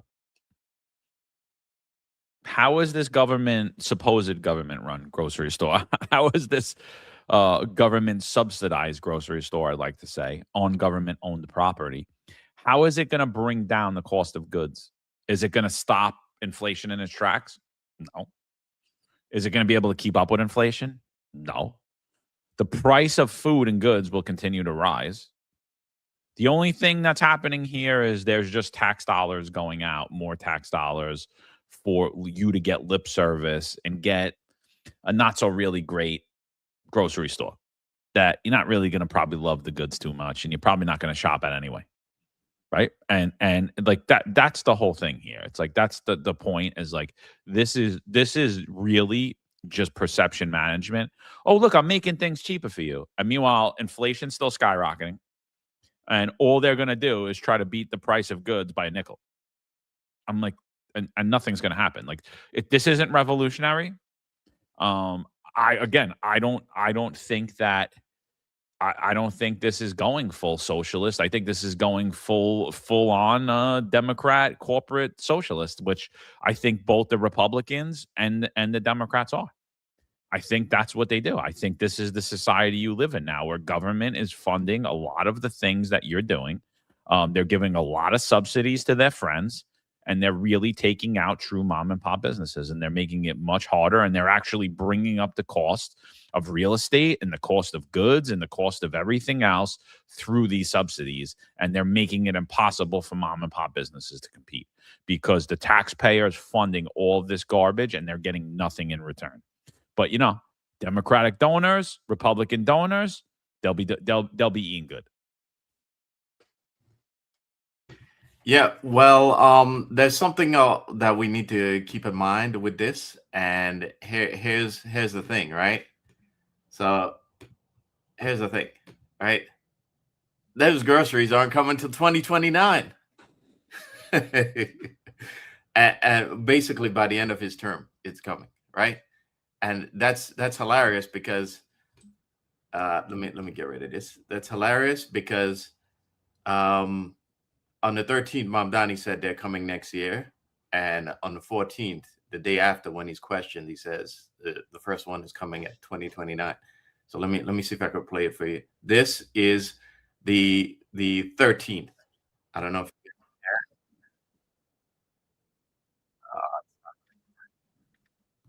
yeah, great. It's not working. Yeah. So basically, he said during the speech for the grocery and basically the rally for his 100 days, he said that said, I'm proud to announce that we will have every single one of these stores by the end of our first term, and the first one will open next year. And a day later, he's questioned, and he admits that the first one isn't coming until 2029.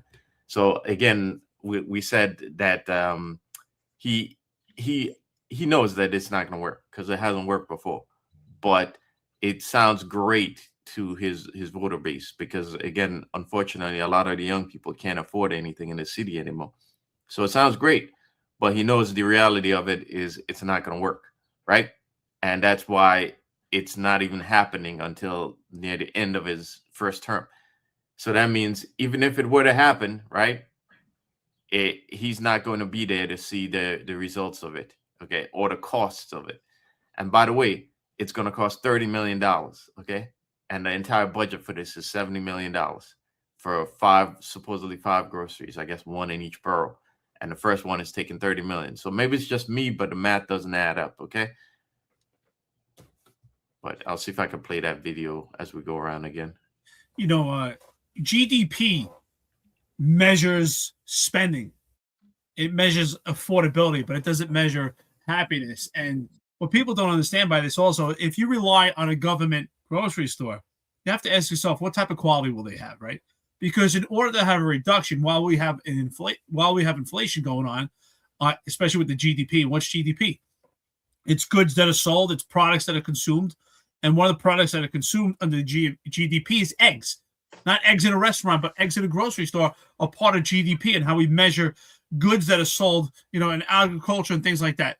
So if you go to the local grocery store, in order for them to have a reduction, I can envision that it's going to be cheap quality goods, you know, and most likely it's going to be no frill brands, and most likely there won't be goods that are fresh. I think it will probably be things that are going stale on a rack. Think about a place like TJ Maxx or Marshall's, right? These are great stores, right? Great stores that they get items from big box stores or even small corporation stores that when their items are going out and they can't sell them anymore, that's where TJ Maxx and Marshalls and places like that put them on sale. And the same thing could go for goods, right? It could go for private locations that are selling goods at a high price and the goods that they can't move. And once they start to go stale or they're expired, in my opinion, probably those will be the goods moved to these local grocery stores to have that reduction because of inflation.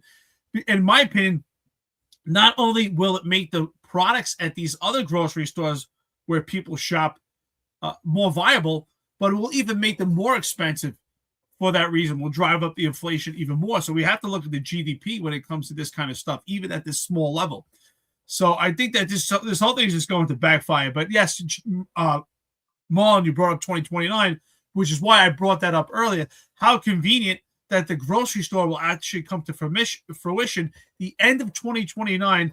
Great campaign, great platform option to utilize for your next re-election campaign. So I just think this all falls flat in its face. Could a government agency be run privately? It's one or the other. You can't have both, right? I mean, or it's not. I mean, John, to your point, I think you do have a point that it's not complete socialism. What I see this as kind of like a co-op, right? Well, what's a co-op? A co-op is many members involved that have skin in the game to support an entity, so that if it falls, all those members get affected by it. So this, to me, is more of a co-op, right? We have private entities get involved with government. So to me, this is more of a co-op than anything. What are your thoughts, John? Hey, it's like the only thing that's like different here than what's been done prior is that it's the city owned property. Again, all it is it's the Bronx Range Dining Hall. That's all it is. You have a vendor come in, they sit on city owned property. They take subsidies, they get more subsidies because the government's there for them. So they're sitting in a city owned building. It's a private vendor, a for-profit private vendor that have to follow the laws of New York City, labor laws. Oh, wow. Shocking, Zohran. I didn't know that the other places didn't. Thanks for letting us know. You know, they take SNAP benefits. He said 40% of the people are there. So what you're saying is 40% of the grocery stores around you are already government subsidized, right? And then if they tie onto the New York City Healthy or the New York City Fresh, they get more subsidies. So they're already run. All it is the Bronx Range Dining Hall. If you like the subs in Bronx Dining Hall, and when you go to the Range, when you go to Rodman's Neck, that's what you're getting. You're getting a vendor coming in that's going to sit on city-owned property, and they're going to call it government run. If it was a truly government-run grocery store, they would dictate the prices of goods. The employees would be working for the city, and that's not what this is.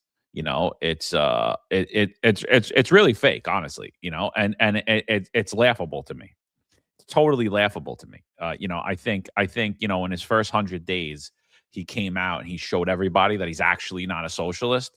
But it's not good for Fox News and Newsmax to not report socialism and the New York Post because they got to call it out that it actually is socialism. When in fact it's not. You know, I just watched a post by attorney Jimmy Wagner, president of the Kings County Donald J. Trump Republican Club, and he was like, why isn't he freezing the rent? He ran on, he was going to freeze the rent. Bill de Blasio and Andrew Cuomo froze the rent 3 times. Why isn't your rent getting frozen? Get your rent frozen. You voted for him to freeze your rent, and yet your rent's not getting frozen. So, you know, your government grocery stores, they're coming in 2029. They're not really government-run grocery stores. They're just the same garbage that we already been giving you. Department of Community Safety, we were going to give you. We're going to revolutionize public safety in New York City. What are you getting? You're getting the same exact response that you had under Adams. Taking credit for crime drops that aren't actually crime drops. Taking credit for historic lows in subway crime when crime in subway is actually up. You're getting the same exact public safety apparatus that Zohran Mamdani demonized, that Eric Adams demonized, that Bill de Blasio demonized, and they all fell back and relied on it and then lied and manipulate the crime statistics and covered up any of the corruption that happened there. Didn't fix any of the problems that they had inside of those public safety institutions, actually worsened them, weaponized them for their own needs. And so when you look at that, you had $220 million going to an Office of Community Safety that hasn't responded to one job. They have 2 employees. And I personally don't think you're going to see any of that stuff either, even in smallest form, until 2029 also, right? About then, maybe you'll see it. Is it ever going to be effective? Is it ever going to do what he said it was going to do? Absolutely not. You know, you got that. And then the only thing that he really has is what he's doing is he's doing the Bill de Blasio thing. He's eating off of the infrastructure. Bill de Blasio's only accomplishment when he ran for president when he hung his hat on, was that he gave you universal pre-K, right? Infrastructure's already in place. All that stuff's there. Zohran Mamdani's doubling down and saying, all right, I'm going to give you universal childcare. But guess what? I'm only going to do this pilot program next year here in this small little area. Then I'm going to expand it out after that. So it's another thing that it's all this money going towards this universal childcare that the overwhelming majority of New Yorkers are not going to have access to in his first term. And it's not even going to go mainstream in his first term. But the infrastructure is already there for that. So that's about the only thing you're going to see accomplished out of Zohran Mamdani, in my opinion. You know, I think, you know, the whole socialism tag is hysterical. We told you it was a 3-card Mamdani. We told you that it didn't matter if you drew Eric Adams, if you drew Andrew Cuomo, if you drew Zohran Mamdani. And this is just exactly a rebrand of what Bill de Blasio gave you. This is an exact rebrand of all the garbage that Eric Adams sold you. It's all that is.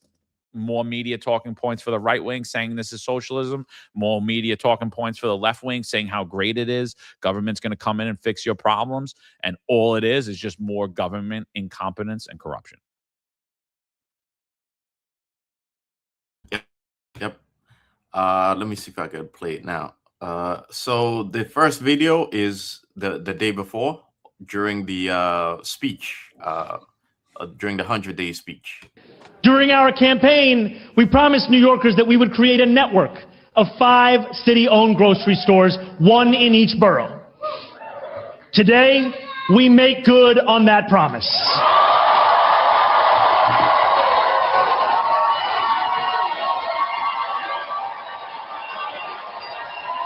I am proud to announce that we will open every single one of these stores by the end of our first term. And the first one will open next year. Yeah, I guess he was feeling it too much from the crowd, so he just, just kept letting his mouth run. This is a day later when he's questioned by reporters. Hi, how are you? When exactly will this tower be available for customers to shop? And also, since it was mentioned that over 60% of people living in this neighborhood struggle financially, what other steps are you going to take to help to improve their economic situation? money. Yes. Look, I think that I'm going to go with your. Can you just reset your first question one more time? When the store will be open. So let me go with that. This store will be open in 2029. The reason that we're announcing it first is because, unlike other stores, this will be built from the ground up. We are talking about a vacant lot that is about 1 or 2 blocks over there that is currently laying vacant. It is city owned. We're going to build it from the ground up. Yeah. Mr. Mayor, So, hello. yeah. Hey, how are you? Let me get rid of this. Sorry, guys.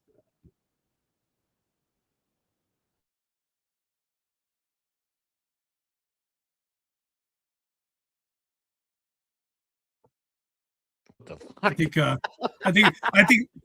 Mamdani's got a government run agency running Mom's computer, man. Twitter.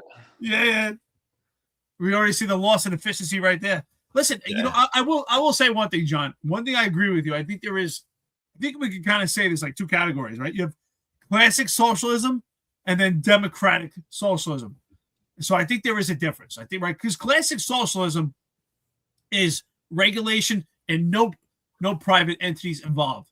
But I think with democrat socialism, it's private entities involved. Why? Because everyone benefits. So I do agree with you. I do think there's a dichotomy there.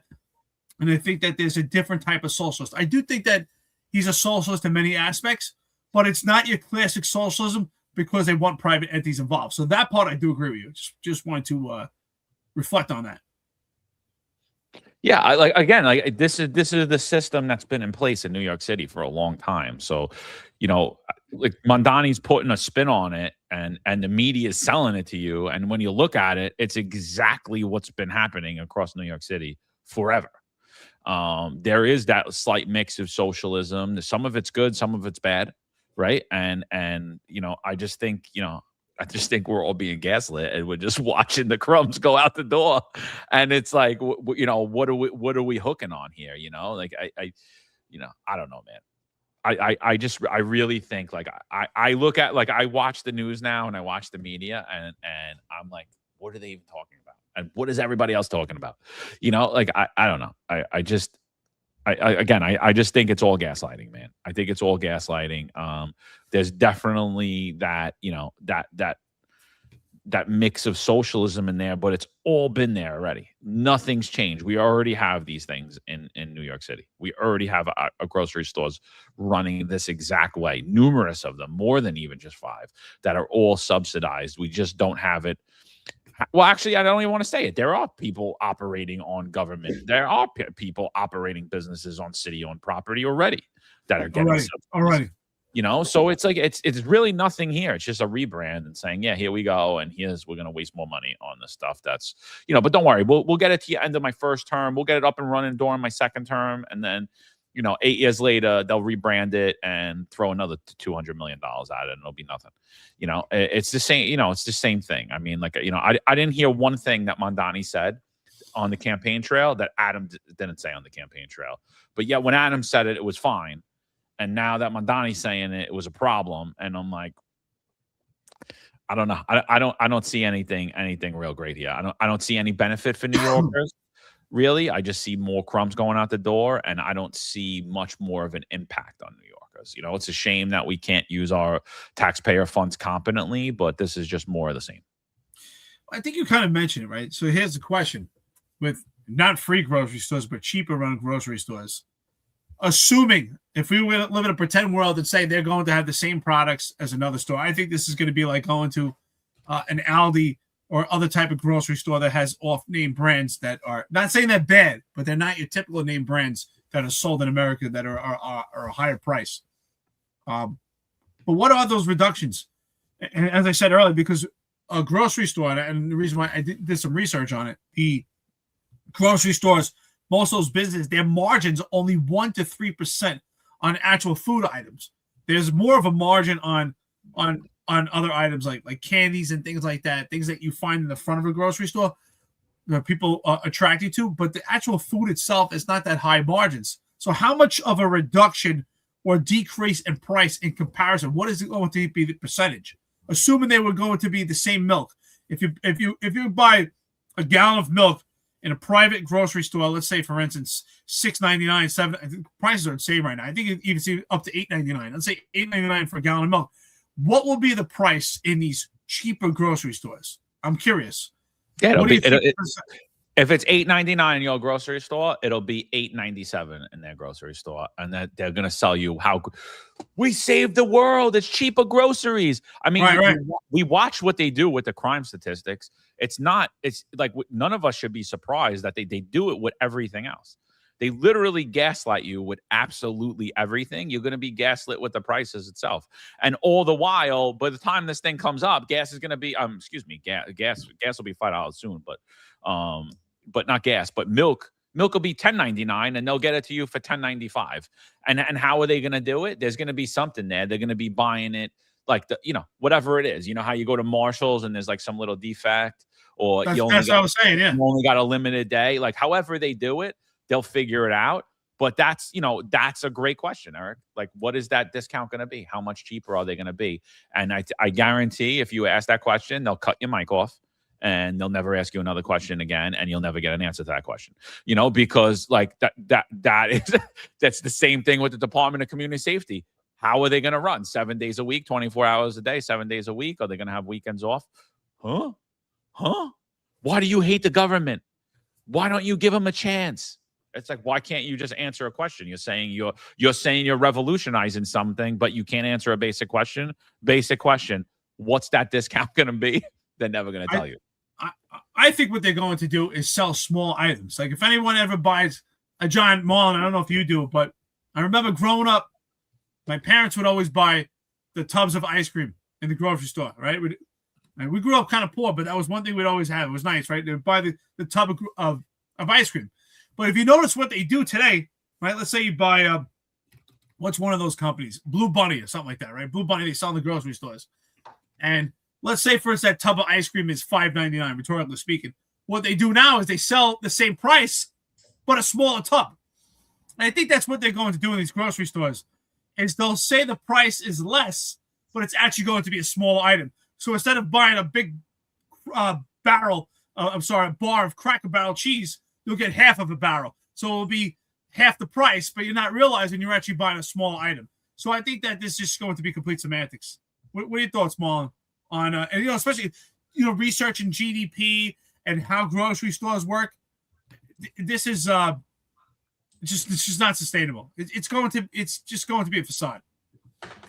Well, if it happens, it's only a temporary thing.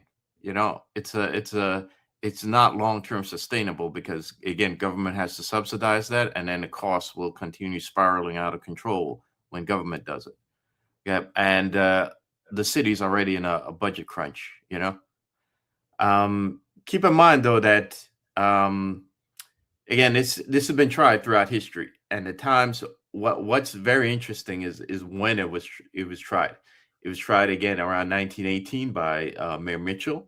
It was tried in the 1930s by Fiorello LaGuardia, and again now, right? Keep in mind when LaGuardia tried it, it was during the Great Depression of the 1930s, right? And when Mitchell tried it in 1918, we actually had a recession then too, right? People, it's often referred to as the quiet recession because it's kind of been forgotten in history, right? But it was a recession. So what's my point in bringing all this up? Well, the economic situation is a lot worse than people are letting up, and it's a lot worse than the politicians are letting up, right? And you got to hand it to them that they've been able to hide the problems for so long, right? And like I've been telling you how the city's broke for like a couple of years now, and it's they kind of been kicking the can down the road, and they've been finding ways to plug those gaps for as long as they can without the public really panicking.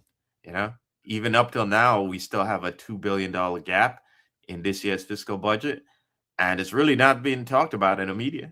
And the controller himself says it's actually 5.5, I believe, billion, which would mean that that we basically still have a $6 billion gap this year, and next year we're going to have another $7 billion gap, and nobody's really talking about it. But I'm bringing this up because these groceries only seem to be tried when we're in kind of dire economic circumstances, right? And interestingly enough, what was happening around, there seems to always be a world war, by the way, when these things are happening. Okay, so, but I think, like John said before, this is all it's all perception. Okay, and I said it before that they don't have anything left because they really don't want to make the hard choices, and the hard choices would be certainly to do what they can to bring more jobs here and bring more like factory jobs, low skilled labor into the city and the state, so people with low skills and people who live in these poor communities can get a job. But they're not doing that because doing that means doing things like cutting taxes, cutting waste, cutting fraud, and nobody getting crumbs in government. They don't want to do the hard things that will actually improve New York City and make New York City and state competitive with places like Texas and Arizona and Tennessee and Florida, right? In terms of attracting jobs and attracting young people. They want to continue the grift, continue perception management, and continue bullshit like this that sounds good on paper, but in reality doesn't work because, again, it's been tried before and it didn't work back then, right? And it was only temporary back then, and it will not work this time if they were to try it. Oh, John did it again.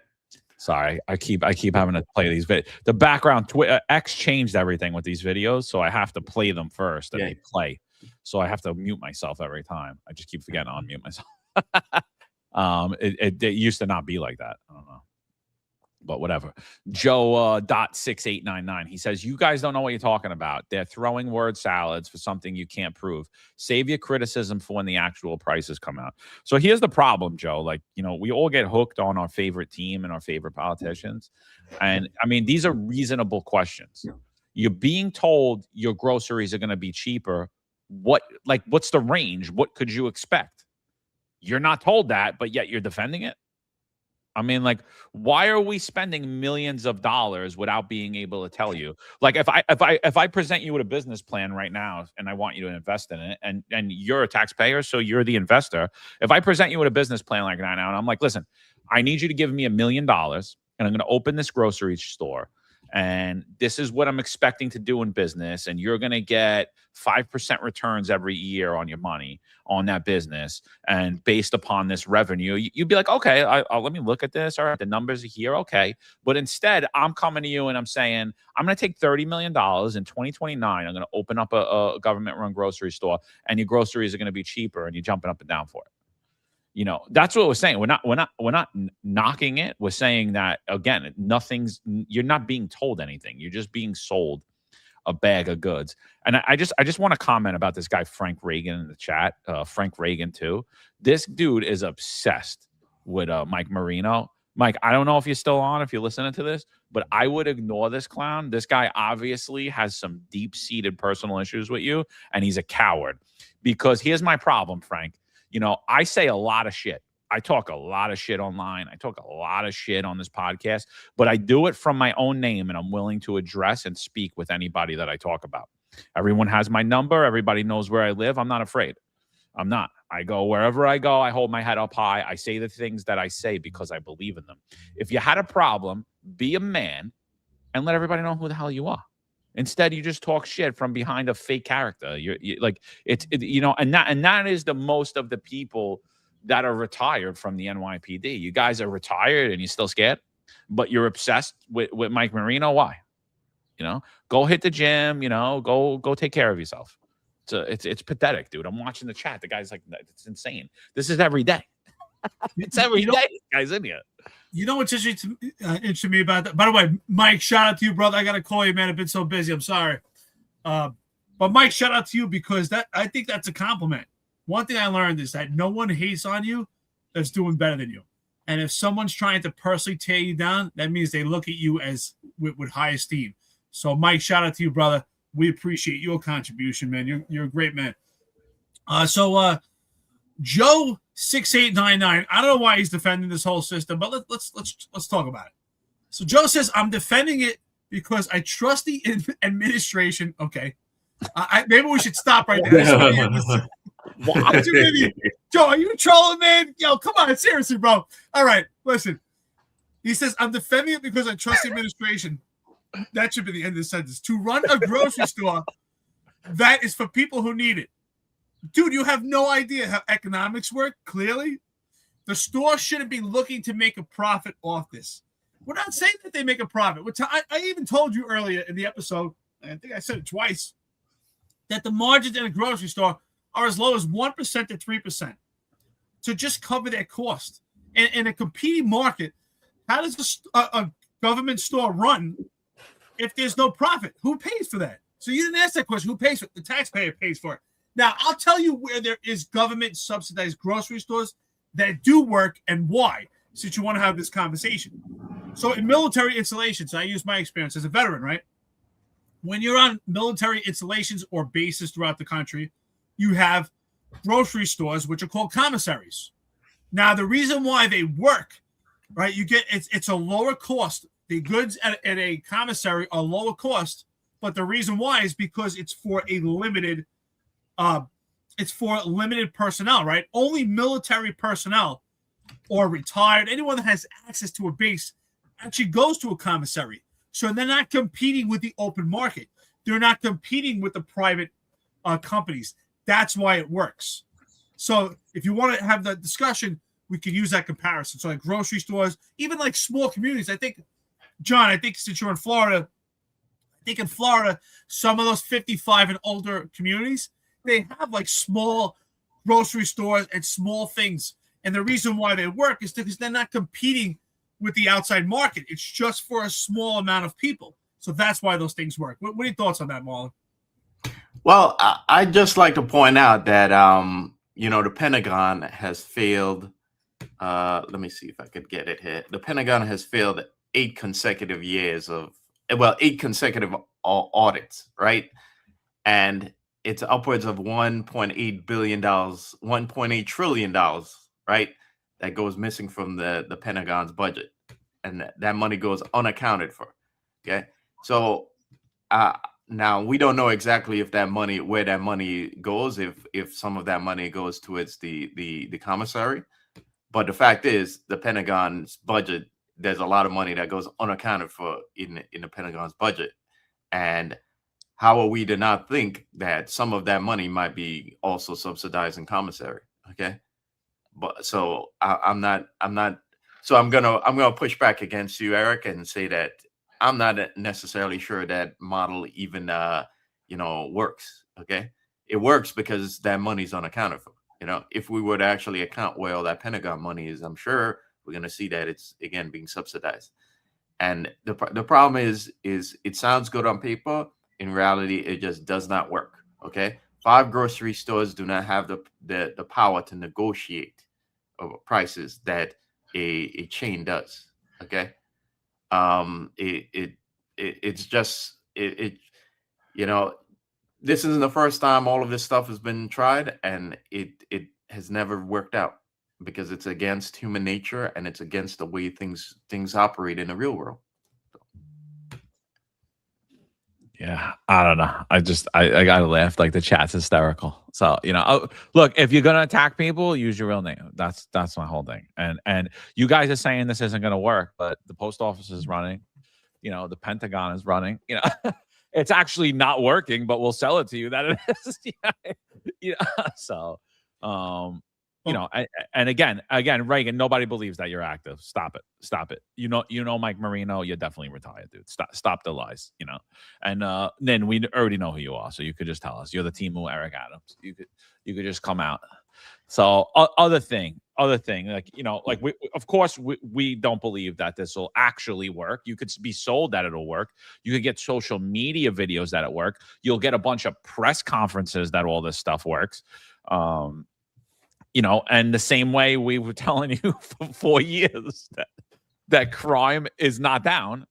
Subway crime is not down. Crime is up.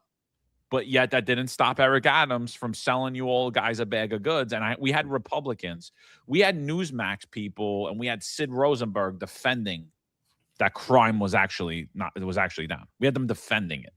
You know, you had Trump people defending that crime was they're doing such a great job. They're making they're at historic lows. And then all of a sudden, you know, because it's convenient to attack Zohran Mamdani by himself. You know, it's the funniest thing in New York City, right? If Jessica Tiss holds a press conference, the billionaire heiress who inherited the police or was gifted the job of police commissioner by Eric Adams and still was reappointed by Zohran Mamdani, when she says crime is down and the NYPD is at historic lows, the media celebrates her. When Zohran Mamdani says it, the media attacks him. It's one or the other. Crime's either not down and they're lying, or crime is up and they're lying. And so Zohran Mamdani said how crime was down. So then Secretary Duffy comes out, and this is the video he drops. Jump in subway crime in New York City. On the scene of a bloody attack, police say a man armed with this machete randomly slashed 3 people on 2 separate subway platforms. Was behaving erratically, repeatedly stating that he was Lucifer. A deadly shooting has played out in the subway. An illegal immigrant now charged with murder, allegedly shoving 2 men onto the New York City subway tracks. Several shocking incidents on the transit system in recent years, from a man shoved in front of a moving train to a sleeping rider set on fire. Tell Sean Duffy we've got this. So, you know, now he's coming out and saying, well, doesn't seem like crime's down. He's pointing out all of the stuff that would recently happened, all of the big things that recently happened. And so what do we find out? We find out that New York City train, buses, robberies climbed 21% from the same period last year. Experts say it's only going to get worse. And actually, if you really look at the numbers, transit crime was actually never down.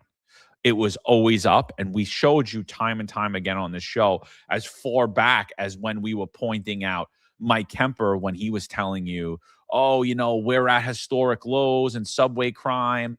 You know, here, I'll show you a video. This is from 23. This is an old video, but this is the same thing that you're being sold today under Zohran Mamdani and under Jessica Tisch with a different chief of transit, Joe Galata, who walks around with five drivers. Guy has 5 drivers. They're holding his bags. Everywhere he goes, he pulls up in 2 SUVs.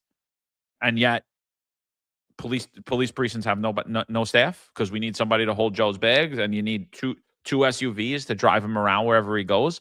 But this is the same garbage that Joe's telling you, that Jessica Tisch was telling you, that Eric Adams was telling you, that Ed Caban was telling you. Listen to Mike Kemper. Let me say this. Mayor Adams and his administration has been crystal clear and vocal since day one. Public safety was going to be and is his top priority. And when it comes to public safety, there's no one that does it better in the world than the NYPD. Tried and true methods of subway policing, deploying cops to turnstiles, on platforms, in mezzanine areas, and even inside moving trains has been the cornerstone of our crime deployment and crime reduction strategy. And this administration's investments and support, and through long hours and hard work by the men and women of the NYPD, overall crime in the subway system is down this year versus last year, and it's near historic lows. This year alone, subway crime is down. So you get it, right? Like, you get it. It's near historic lows. We're at historic lows. It's always the same garbage, and none of it's actually true. None of it's true, and the same thing's happening now. They're telling you that transit crime's down, but if you look at transit crime, it's up since 2019 significantly, and it's just not accurate. It's not accurate what they're saying.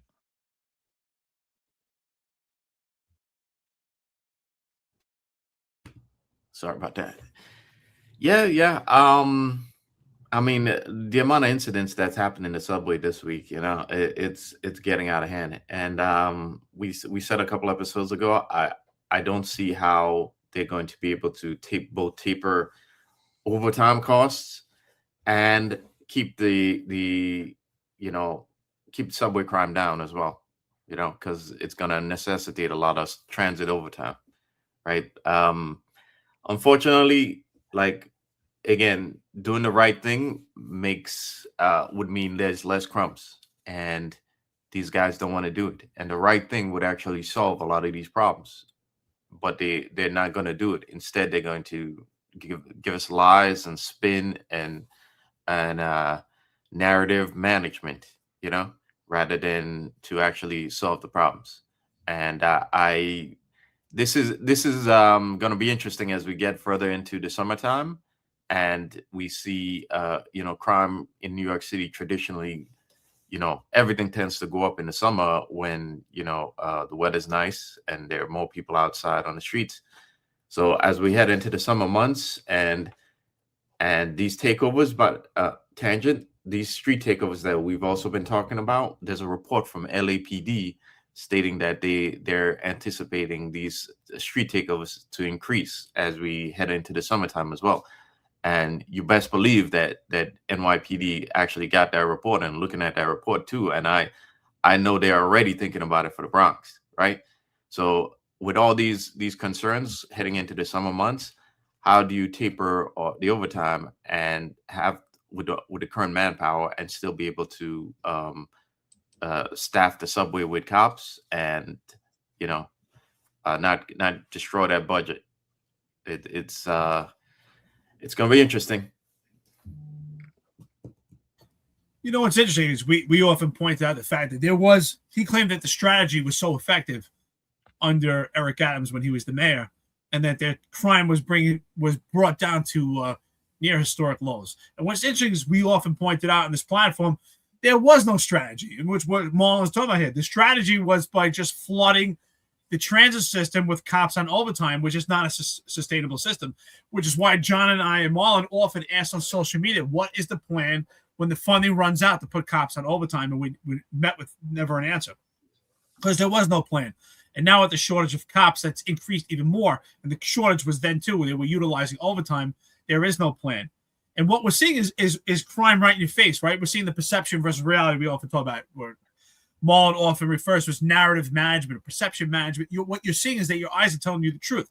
You're seeing astronomical amount of crime in the subways. You're seeing crime on an often basis in the subways. Listen, my mother lives in Brooklyn. I talked to her she loves taking the train, and she says how scary it is right now. She sees and she feels the comparison to years before.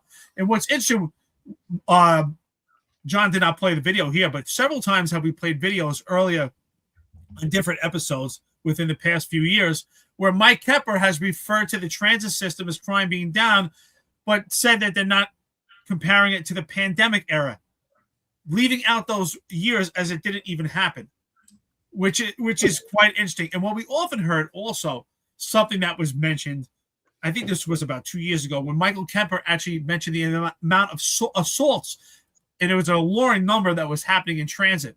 And Mike Kemper actually attributed the crime increases that they had in transit, or any crime that was affected, blamed it on the cops because the cops were getting assaulted at an alarming rate. So again, just often do we see words, and we see a sale by Michael Kemper, and also now with Jessica Tisch. We don't hear much from Gulata, but when we hear, it's just a different apparatus. Jessica Tisch is now the mouthpiece for the NYPD in comparison to under Eric Adams. Everyone was a mouthpiece. Everyone had the mic. But under Jessica Tisch, we're told that crime is amazing, all-time low, but you're seeing it happen, right? Because there is no strategy. It's just not sustainable at all. And the strategy was just flooding the system. And with no cops, the realistic strategy that you see in front of your face just falls apart. So these numbers are just a complete lie. We talk about semantics. We talk about how crime is being mischaracterized, misrepresented. You're not getting the actual numbers. So ultimately, it's just a lie, and you're being lied to. Wait. Did you guys see the press conference, the last press conference for the shooting that happened on Monday? You saw Gulata with Tisch, right? I sure did. Did that strike you as odd, or do you think it was just a case of the details coming in? He may not have known the details fully, or was it a case of Tisch controlling the narrative and wanting him to speak less, and just wanting to take the brunt of the media questions and scrutiny? Well, that press conference was sent to me over and over, and it was quite interesting. It was another bedtime story. She seemed quite nervous in there also, right? It started to seem like her armor, that armor that she has of protecting the crime numbers, to me, it looked like it started to fall apart. And I don't believe in coincidence. I don't think he was there by coincidence. I think he's there because she's protecting the entire narrative. Right? I think that you could see in the way she was speaking, she didn't have the level of confidence. I think it's starting to fall apart. John, what are your thoughts? Oh, it's Craig Emma. I'm sorry. No, I was just gonna quickly say that I saw that. I was wondering, did she just not want the media to scrutinize to ask further questions about crime, considering the narrative of crime being down? I just thought the whole conference was a little odd. Gulata is usually a lot more confident than that during press conferences, Well, I think she's a real control freak, and if she's around, she's gonna want to be center stage. I mean, I think we've seen that over and over again, right? She's like dragging people back and forth with her hands. She's like making hand signals. They all don't know what she's gonna do or say. I think that I think she's I don't think she's the best person to work for. Put it that way. And it seems like with the pressure on, she's not handling it so well these days. So I think that has a lot to do with it. So again, robberies are up 21%, assaults are up, I think, like 44% this year in transit subway. Here's Gulata on the media. Let's see what he's got to say. The NYPD says it's taking action to reduce crime in the subway system. Overall crime decreased in all categories except felony assaults, and 27% of attacks are on police officers. The NYPD recovered 77 guns last year, a record. Robberies are down, but vandalism is still a problem. Lawlessness makes people feel unsafe in the subway system. So we knew we had to make a change with that. And we did. We went after those crimes in particular as well. So fare evasion is still something that we do, but we moved our focus also to the other crimes. And that could be smoking on a train, playing loud music, taking up multiple seats. There's so many different pieces to this that made people feel unsafe. The NYPD says robberies in the subway system dropped to a record low in 2025. So again, total same thing that Kempa told you, just different person telling you. They're telling you crime's down. They're not giving you the statistic for when it is. They're telling you crime was down in the subways, robberies were down in the subways last year. That is factually incorrect, because after they went back and they had to revise their thing only based upon small size sampling audits, crime was up everywhere, all across the board in New York City. So those are factually all incorrect. And then he tells you, oh yeah, we're focusing on fare evasion and the other crimes. Same thing Kempa told you 3 years ago. They literally just keep doing the same thing, and everyone just keeps falling for it. And the media never goes backwards. Like, wait a minute. Robberies aren't down. Assaults aren't down. Like, what do you mean? When are they down? For what time period? Like, what are you talking about? We're talking about, if we're going to talk year to date, are we talking since 2019? Like, what is the time frame that we're talking about? And again, it's just a lot of low information people out there that really, they talk crime statistics all day, and they don't look at the long term, what's happening and what's been playing in this media narrative, and they can't remember what happened last year, what was said the year before, what the results of crime were, and it's just the same message on wordplay. And there's just a lot of really uninformed people out here about, well, crime's down. NYPD said crime's down. It's like, okay, they said it was down for what period? And I personally was attacked by a lot of right-wing media talking heads, and they tried to have this conversation with me, and then they went dark the minute I started talking, because they don't know what they're talking about. They have no idea what they're talking about. They're just getting spoon-fed numbers that don't make any sense off of arbitrary time frames, and even those spoon-fed numbers, they're wrong because they're not audited numbers, and when those audited numbers come out, and it's only a small size, the numbers are significantly higher than what they were told. So, I think the news media should either stop reporting crime altogether or learn about it and actually report what's been happening and show the patterns that's been happening with the NYPD, where they're telling you that crime's down, crime's at historic lows, when in fact none of those things are true. Yeah, by cutting out on smoking on the subway, does it mean does that include crack also? Because go watch this video, guys. This is another one of those videos of people smoking crack on the subway.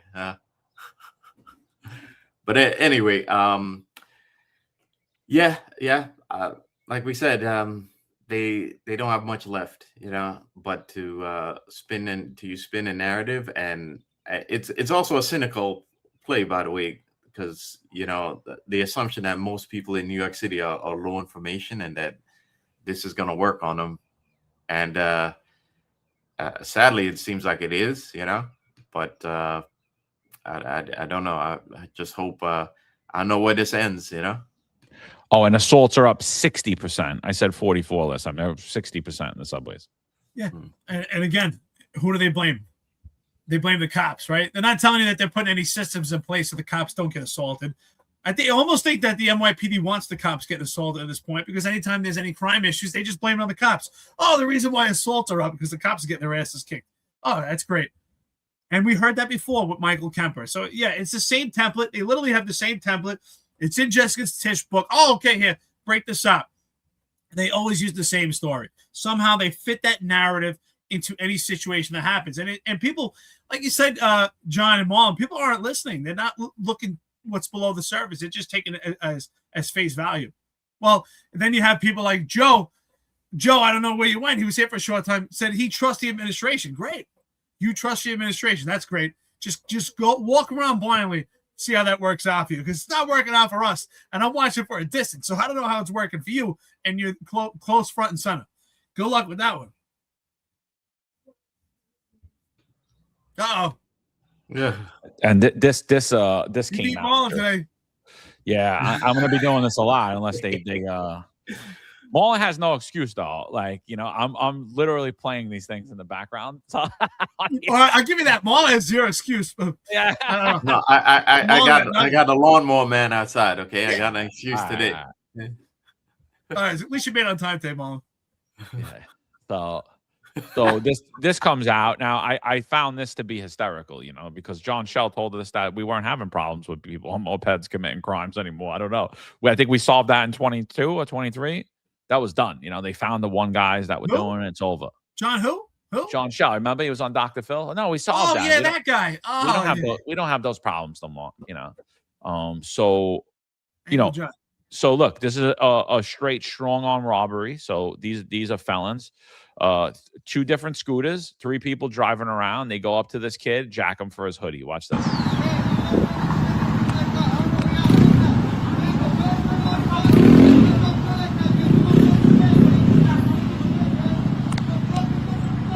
He's stripping. Yes. Wow. Again, that is a third world crime that's happening from people who I guarantee you're paying for. They live in taxpayer funded shelters and they're receiving taxpayer funded benefits, and they're not native to this country, nor are they here legally. And yeah, I'll go out on a limb and say that. You could call me a racist. And you know how I determine that? For any of you that want to know how I determine that? I determine that through a little thing. It's called profiling. I criminally profiled them.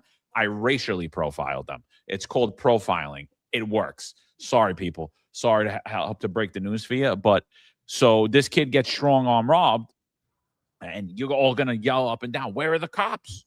What are the cops going to do? Well, I don't know, but I'll tell you this.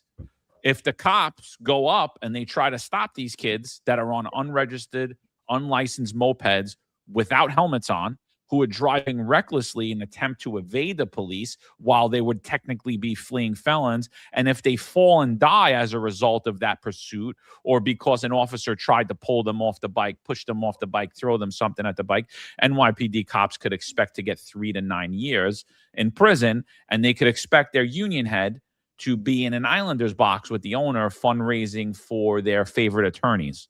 And then listening, maybe they'll get Sergeant Spotlight of the Month on WABC. How much is the SBA spending for that, by the way? So that's what they could expect if you go to stop. So for where are all the cops? Great question. Should the cops be arresting these people? Absolutely. Should they be deported after they're arrested? Absolutely. But nah. Instead, the only people that got anything to lose in that situation are NYPD cops. You go get those kids, something happens, you're going to jail.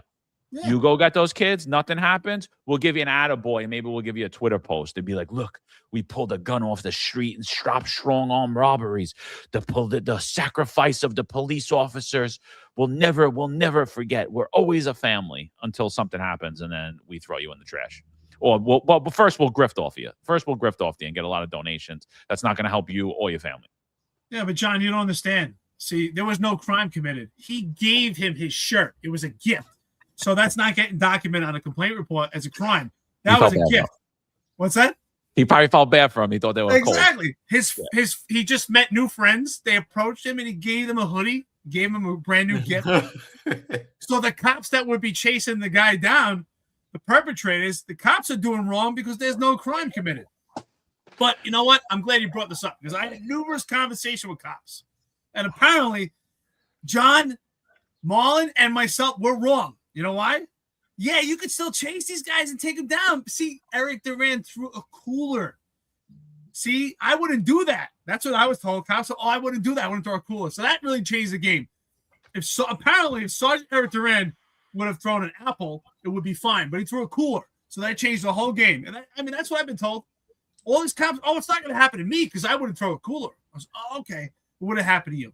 Keep playing that game. Let me know how it works out for you. Because it didn't work out too well for Sergeant Eric Duran. And I don't know why we're putting so much emphasis on the object. Why are we not putting emphasis on the outcome? And what happened to Sergeant Eric Duran? Replace that cooler with an apple. Replace that cooler with a water bottle. The outcome is a fleeing perpetrator met his demise by his own actions. And yet Sergeant Eric Duran is the one held responsible for that. That's the ultimate outcome. And that's what cops are not realizing. If they want to make the narrative fit, they will. Well, focusing on the object is copium. Yeah, it's how they cope with being in that circumstances and continuing 100%. To do that job. You know, it won't happen to me because I won't use a cooler. Okay, it was the cooler. It wasn't stopping the guy in the scooter. It's the cooler. So if I just don't stop any guys using a cooler on a scooter, I'll be fine. Yeah, that's how the NYPD works. It's a fire at my neighbor's house down the block. I don't have nothing to worry about until one day I wake up and I open the door and the fire's on my own lawn. Again, that's unfortunately how the job works nowadays. How convenient. All the trolls are coming in. It's now 10:33. Once Nin comes, all his buddies are coming in. Don't you guys have somewhere to be pretty soon? You should be prepping for something, but that's okay. You have some time to get prepared. I guess. Oh no, you're watching this episode so that you have material on what perspective to use. Gotcha. That's Thursday, Eric. Yeah. Oh well, that's true. He should be working on his cases, but he's not. Yeah. That's true too. Yeah. Well, he should be working on someone's case in particular that he didn't work on. Yeah. Yeah. Oh, sorry, fellas. I'm still having these issues in the background. I don't know. But no, it's hysterical. Yeah, and then says I love racial profiling. So, it's funny because people want to pretend like race isn't part of a criminal profile when it is. And it's the funniest thing to me. It's the stupidest thing. I'll tell you a little story, Nin. I'm working in Tottenville. It's like the area is predominantly white, predominantly Italian in the specific neighborhood I'm in. It's about 1:00 in the morning, and I see a group of 5 male blacks walking down the block. What happens is they make us right away before I could even do anything. So I just stop. I'm like, hey, what are you guys doing here? They're like, oh, we're going to a party. I'm like, oh, where's the party? I don't know. I'm like, what block we on? I'm like, where's your friend's house? Where you guys going? I'm like, look, we've been getting a lot of car break-ins in here. I don't know if that's what you guys are doing, but a lot of people take the train here. They break into cars here. I suggest you don't do it because we're going to see you and you're not going to see us. Right? And so a lot of people would say that that was racial profiling. I would say that that's knowing my neighborhood and that's police work. And I know for a fact they don't live there. And I know they don't know where they're going or they don't know where they are currently at the moment. And I was able to ascertain that, in fact, they were coming here from Harlem to break into cars. So what we did is we set up around the block. They did not heed our warning. They figured we were going home for the night, and we set up and we watched them break into cars, and then we locked every single one of them up. And you know, a lot of people would say that was bad police work and it was racially motivated. I would say it's great police work and it was criminally motivated. And the fact that they were black in Tottenville at that time was a factor in that profile. The race did come into play there because I knew for a fact that there were no black families living in that specific area at that time. And, you know, it was like a Tuesday night. Nobody was having a party there. They didn't know where they were going. Same thing. You know, Stephen Dess says, how about 5 white guys in the 7-5 precinct? Great example, right? You see a white guy in the hood that's predominantly all black. What is he there to do? He's there to buy drugs or he's there looking for a prostitute. Right? I mean, is it always the case? No. But when they're there and they don't know what they're doing and they can't answer you and they got the whole scared shit look in their face, I mean, it's not really hard. So, Nin, if you were ever a cop, like a real one, instead of just collecting the dole, you would understand it. But, you know, it's kind of hard for you to grasp, you know, so just stick to the racism thing. It'll be good. If I saw 5 white guys in the South Bronx walking together, I would have thought either they're buying drugs or they're Mormons. That was the only time I would see. A group of white guys walking the South Bronx were Mormons that were spreading the word of God. And I used to tell them, instead of spreading the word of God, you should be getting the hell out of here. Right? Is that racial profiling? Because I knew that potentially there could be a target. So is that being racist? I don't think so at all.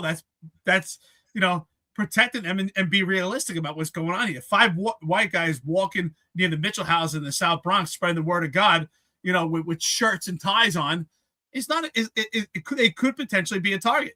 So, yeah, I think that there is criminality and there's a difference between racial profiling. Now, if you just stop some guy because he's black, like I'm gonna stop this guy because he's black, no other reason. Yeah, that's racial profiling. But most people don't do that. I've never seen a cop say, "Yeah, I'm pulling this guy over. I'm going to talk to this guy just because he's black." And I can tell you this: here's proof in it. I worked in the South Bronx, and almost everyone is black or brown, and we didn't stop every single person. So, and I'm sure the same goes where you work, John. You didn't stop every single person, but the reality is you have to look at it. I mean, it would make sense.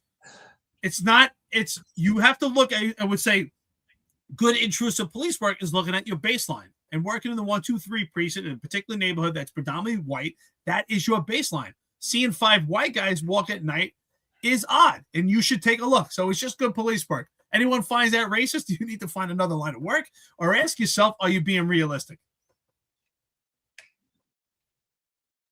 Yeah, no, you're not allowed to criminally profile if there's a race involved in it. You know, you can't take that factor into account at all. You know, oh, I know this neighborhood. I know that it's all Chinese families here. I know that, you know, we've had a incidents with groups of young male Hispanics coming into this neighborhood robbing Asian women. Oh, look, there's 5 guys there casing Asian women. Wow, is that racist or is that police work? You know, so you guys could cry all you want. You know, report away, people. You know, they're already reporting. I'm sure they are. They report us every show. Like, what the hell? Exactly. They said racial profiling. I'm sure Frank Reagan is reporting you right now. He's all upset that you pulled his man card today. Yes. Yeah, yes. You get your man card pulled. If you're calling other people out, right? Just think about this. Let's pretend the social media world is a real world. In person, if you were calling someone out and you had a mask on, like, who the hell are you, right? You're hiding. What's the difference here? You're hiding. Why don't you show your face? Show who you are. Be proud. If you're going to call someone out, be proud of who you are. Man up to it. So, yeah. Black Dave, I ain't report Eric is the only hoe up here. Whatever. Okay. Yeah. Whatever. All good. Whatever, people. You know, so that's just the damn truth, whether you like it or not. So go back, rewind it, take a picture, record it, write it down, post it. I don't give a fuck. You know? I don't care. Because the truth is the truth, people. I hate to break it to you. So Marlon, Frank, you can keep obsessing over Mike. Do you have a picture? Do you have a shrine of Mike Marino in your house, Mike? Do you work it? But I doubt you get off the couch to go work out to try to look like him, right? Nah, you don't do that. I'm kind of curious. Frank, show us who you are, man. I'm kind of curious who you are. Did you work with Mike? What's the deal, brother? Let us know, man. We're not going to come after you. He says all he's got left, Marlon. Yeah, I saw that, Mike. You lost me here. All right, leave him alone, Marlon. Marlon's holding strong here, man. Yeah. I want to be Well, like you're that, racist man. for hanging out with two white guys. How about this conundrum right here, right? So Here we go. I think it was DCAS cops protecting him. I don't think this is a sergeant here, but he had DCAS cops escort him into the building, and on the way out, they had like this all-in where they had all of these police accountability groups going in yesterday. So reporter Chris Johnson films it, and there's somebody confronting him.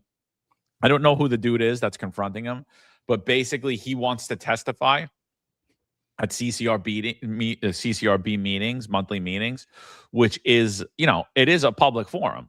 So obviously this guy probably has a problem with the police or whatever, and he's saying he's being shut out about it. So he's confronting the executive director, John Darsh, about this. So, and I find this funny, like civilians can't get civilian complaint review. They can't get CCRBs, right? Which just comes from the Civilian Complaint Review Board. They could get complaints put to them by DOI, but it's not as ridiculous as the CCRB board is. And so I just laugh, and I was like, isn't it funny? Like he got this guy, like if he had the same apparatus that you put on police officers, you'd probably get found guilty in this position. So let's watch the executive director be confronted in the street. This executive director of New York City CCRB, the guy who's in charge of all the investigations for minor complaints against cops. Let's see how he handles being confronted by an irate individual on New York City streets. And mind you, he has 3 security guards. 4. 1, 2, 3, 4. Are you going to talk to me like a man, or are you going to hide? Are you going to allow me to come to the board meetings? Are you going to allow me to come to the board meetings? Yes or no? I'm asking a question, sir. You said that I am a threat to your agency. I haven't threatened anybody. Your agency keeps on bullshitting to me and telling me bullshit.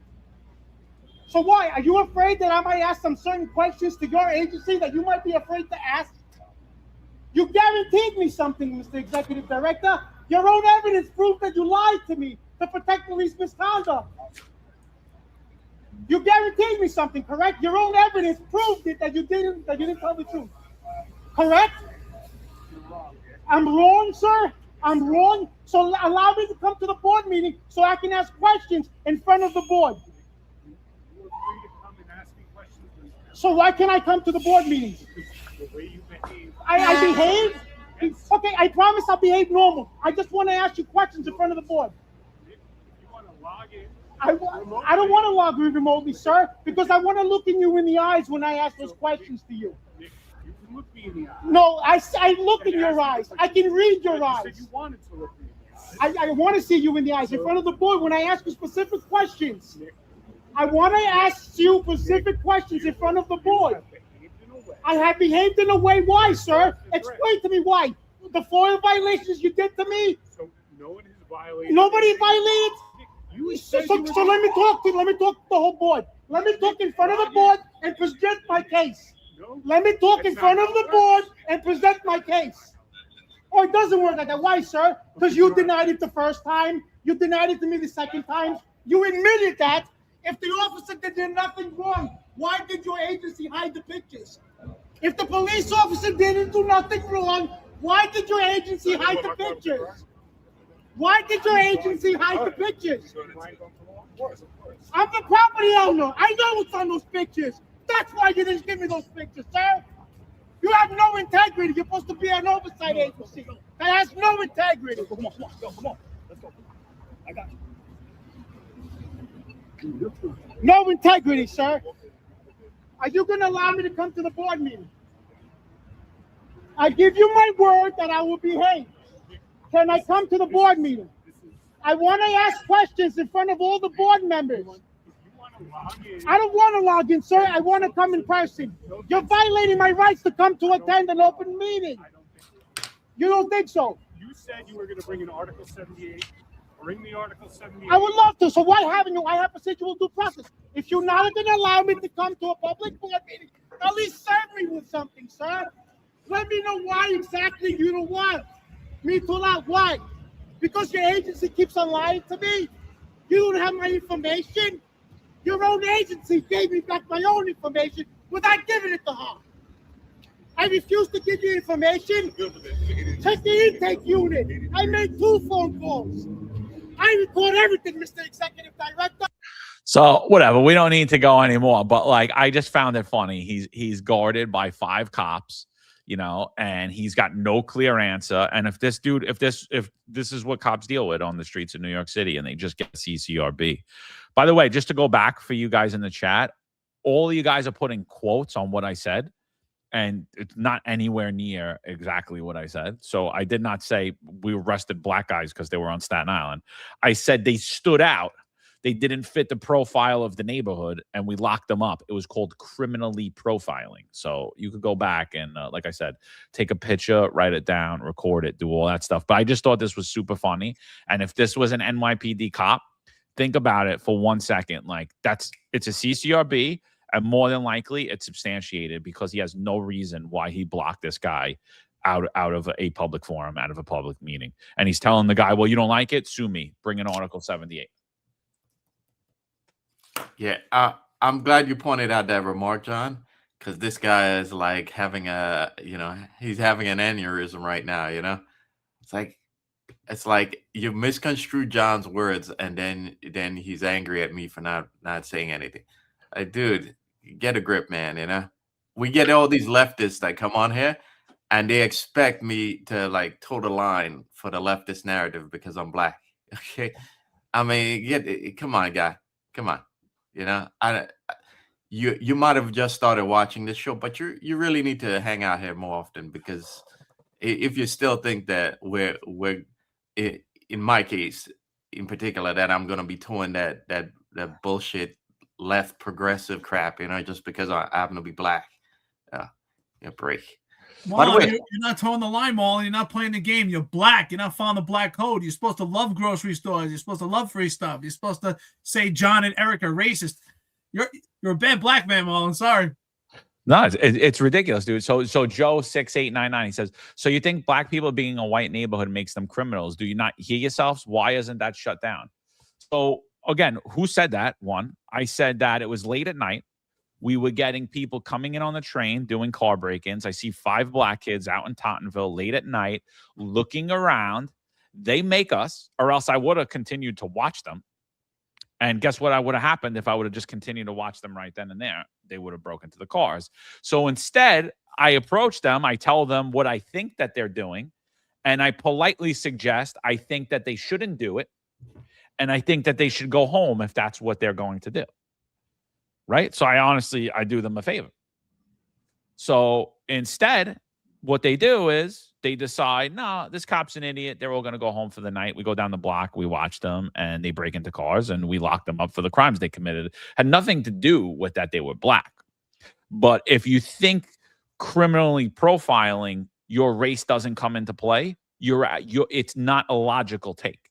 It's not logical. I told you guys before, when we were getting in Brooklyn, we were getting all of the robberies of Asian women that was being done by predominantly Hispanic males. And what would I do? I would go up to 8th Avenue in Brooklyn from like 39 to like 45th Street, and that's where the robberies were occurring. And I would sit there. And who do you think I was observing to come by? Was I going to wait for a Hasidic kid to come walking down the block or an Asian kid to come walking down the block? No, I was looking for male Hispanics who were, what were they doing? Targeting and casing women. Was their race the factor why I followed them? No, it was their race plus their actions, plus the time of day, plus what they were doing, plus the crime that was being investigated. Your race comes into the criminal profile. You want to pretend like the police need to be colorblind. It's an absolute joke. And anyway, so one evening I go up onto 8th Avenue. I'm right off of 39th Street, and I'm sitting there, and what do I observe? 2 male Hispanics. What are they doing? Casing women. Right? Is that bad police work? Is that racist police work? No, that is, in fact, police work. Doesn't matter if I was a male black police officer. Doesn't matter if I was a male Hispanic or a female Hispanic. Those scenarios that I just gave you would have went down the same exact way. So you people all absolutely just looking for anything to hang on to because you don't understand police work, you don't understand the job, and you don't want to accept reality. That's the problem. Yeah, I think our topic may have brought out the leftists today. because Yeah. we definitely got bombarded today. I think Nin brought something too. Yeah. What was I gonna say? Oh, by the way, are these guys decast police? That I believe so. Because I mean, like, what are the standards here? You know, I mean, they're on duty, right? They're protected. They're his details. Shouldn't they be in suits? What is it? Yeah. I agree, Marlon. To me, they look underdressed. It doesn't look very professional to me, but what do I know? You know. But I think the chat's been bombarded by these leftists today that just want to misconstrue this and you know, and they misconstrued us and then get angry at their own bullshit. You know. Yeah. Yeah. Let's be honest. And if you don't take into account what someone's characteristics are in policing, then you're not doing police work.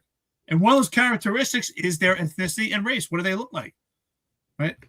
If we have a robbery suspect, what do we need to know?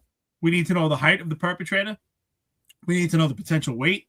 We need to know the location, but we also need to know the color of the potential perpetrator. What good does it do for us if we're looking for a potential suspect, a person of interest, who is a white male, and we're looking for we look at black guys? It doesn't make any sense. Or vice versa. If we're looking for a potential black suspect, well, then our eyes are not going to be drawn to a white male. And let's be honest, that's not racist. That's realistic. And people don't want to be realistic. Oh, you can't talk about race. Sure, you can talk about race. Race is a factor. It's how you talk about it and what perspective. If you say we should stop all people because they're black, no matter where and when, that's a racist. That's racist ideology. But that's not what we're saying here at all. What we're saying here is realism. And if anyone can't face that, you have to ask yourself, maybe you have an issue with it. Maybe you have some deep-rooted issues with race. Because if you can't acknowledge that someone is black or white and it not affect you in any other way than just their appearance, you have to ask yourself what's really in your head.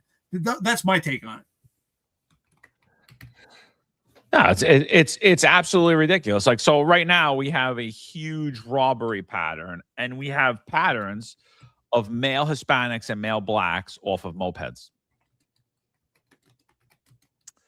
You know, Mikey G says we watch the MO of the suspects for robbery patterns, the modus operandi, right? How they act.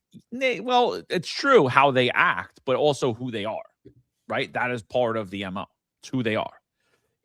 Race is a factor in a criminal profile, and everybody wants to pretend like it's not.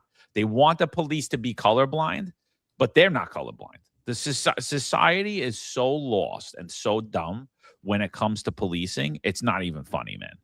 It's not funny at all. Like, where we've went in society is just, it's ridiculous. Again, if I have a pattern of male Hispanics on scooters robbing people, is it racist of me to watch male Hispanics on scooters to see what they're doing? Are they casing people? Are they driving around? Maybe they're delivery drivers, and then you're not bothering them, right? You're not stopping them. You're not arresting them, you know, but that's what we want to pretend it is. That's what everybody wants to pretend like is happening. We want to pretend like, well, you know, the cops shouldn't follow those people. They should just be out there and wait for someone to get robbed. And if that's the kind of policing you want, fine. You know, good. Like, that's what you're getting anyway today, because when you get proactive police work, cops go to jail. You know, did Sergeant Duran racially profile? No, he criminally profiled. Would Sergeant Duran do anything differently? No. Male Hispanic immigrant, mother was an immigrant to this country. Absolutely ridiculous. Absolutely ridiculous. John Mango 98, great friend to the podcast. Spot on. Says the world has turned soft. The world has turned soft, and the world has turned into it's almost fake. People are afraid to speak reality. Yes, in policing, ethnicity is part of policing. It's exactly what I described. When you work a particular post as a cop, you have to form a baseline. And what is your baseline? What does the area look like? what's happening, right? If you're working at a Yankee Stadium, people should be smiling. There's going to be all walks of life there. If you just drew your eyes to someone because they were black, that would be racist. But when you're in a 1 o'clock in the morning in a bedroom community, right? And that's what John's described. He's working in a bedroom community where no one's out at the time. People are sleeping, they're getting ready for work. And there's 5 young males walking together that happen to be black in an all-white neighborhood. Well, that's not the reason solely to encounter them, but it would draw your eyes towards them, and they're starting to act suspiciously. These things correlate together. It's contributing factors. No one just looks at someone. Oh, there's 5 guys. I don't think John, they're trying to misconstrue what you said. John didn't say, I saw 5 black guys, and so I stopped 5 black guys. That's not what he said. He said it's an all-white neighborhood. It's a bedroom community. Everyone's sleeping. He saw 5 guys, and they were acting suspiciously, and he just asked 5 guys that I know don't live there.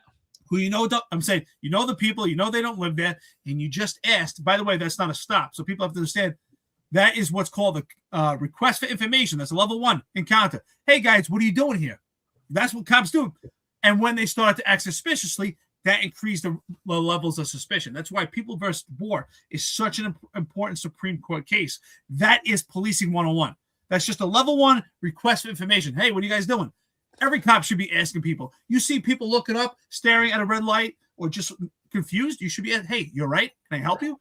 That's a level 1 request for information. All you need is a subjective reason to approach. And there's a subjective reason to approach. It's 1 o'clock in the morning. No one's outside. You already know they don't live there.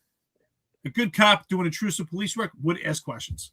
Yeah, I didn't throw them up against the wall, pull my gun on them. I just rolled up and said, what are you guys doing here? Oh, we're going to a party. Where? What block we on? I said, hey, look, we know we got a lot of robberies going on here. We know we got a lot of break-ins, car break-ins going on here. We got a lot of people taking the train here, coming in, breaking into this neighborhood. Hope you're not doing that. If you are, I suggest you get back on the train and go home. Right? But whatever this lefty's name is trying to say, Marlon, do you deserve to get locked up just for walking in Tottenville? Like, come on. The fear-mongering is ridiculous. So make your reports to YouTube, make your reports to whoever you'd like.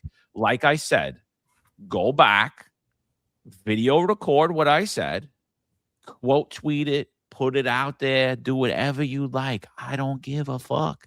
So in case because it's the truth. It's the truth of the matter. And anyone that wants to have a debate about it, let's do it. Hit us up. We'll bring it up on stage. You could tell us how police work should get done. You gotta laugh. Joe6899 says, Marlon, you should associate with me since I'm the most complained cop and I should rot in prison. Thank you very much. I appreciate it, brother. Sorry I didn't fulfill your dreams.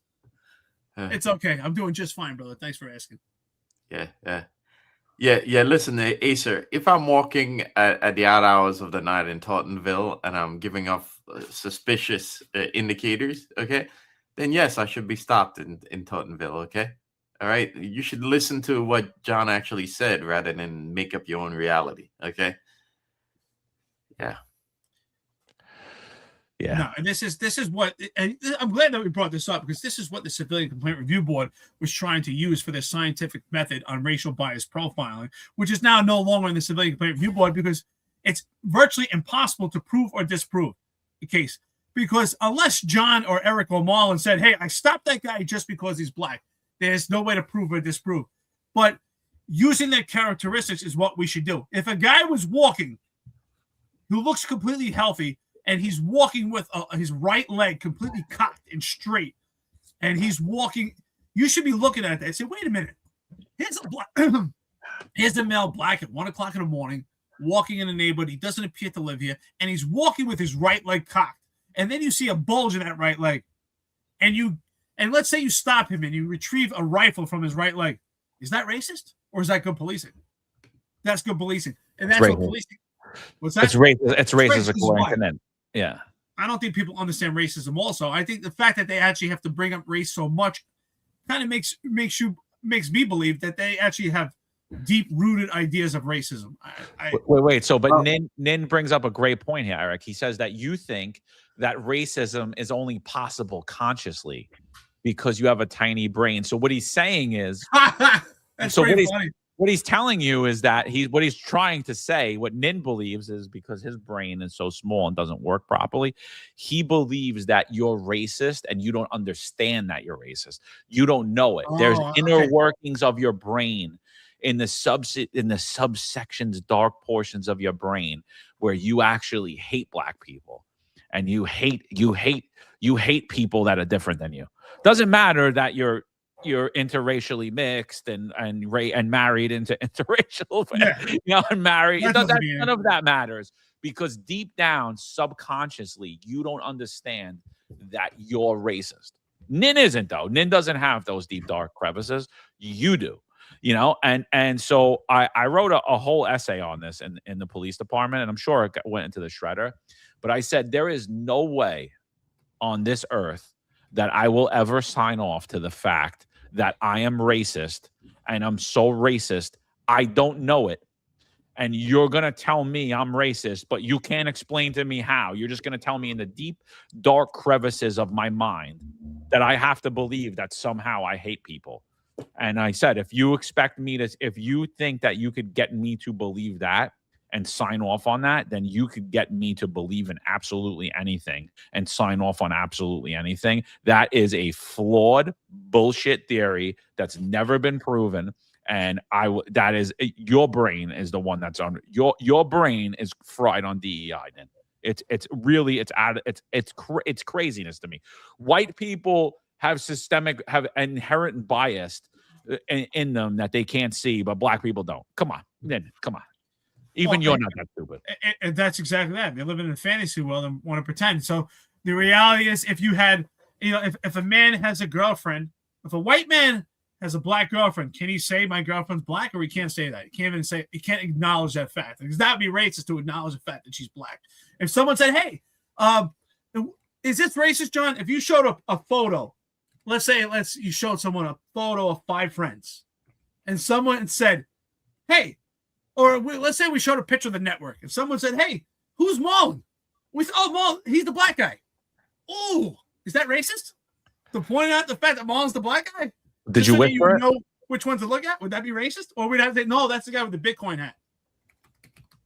No, yeah. I mean, it's not. It's just an obvious factor. It's like saying, who's the bald guy?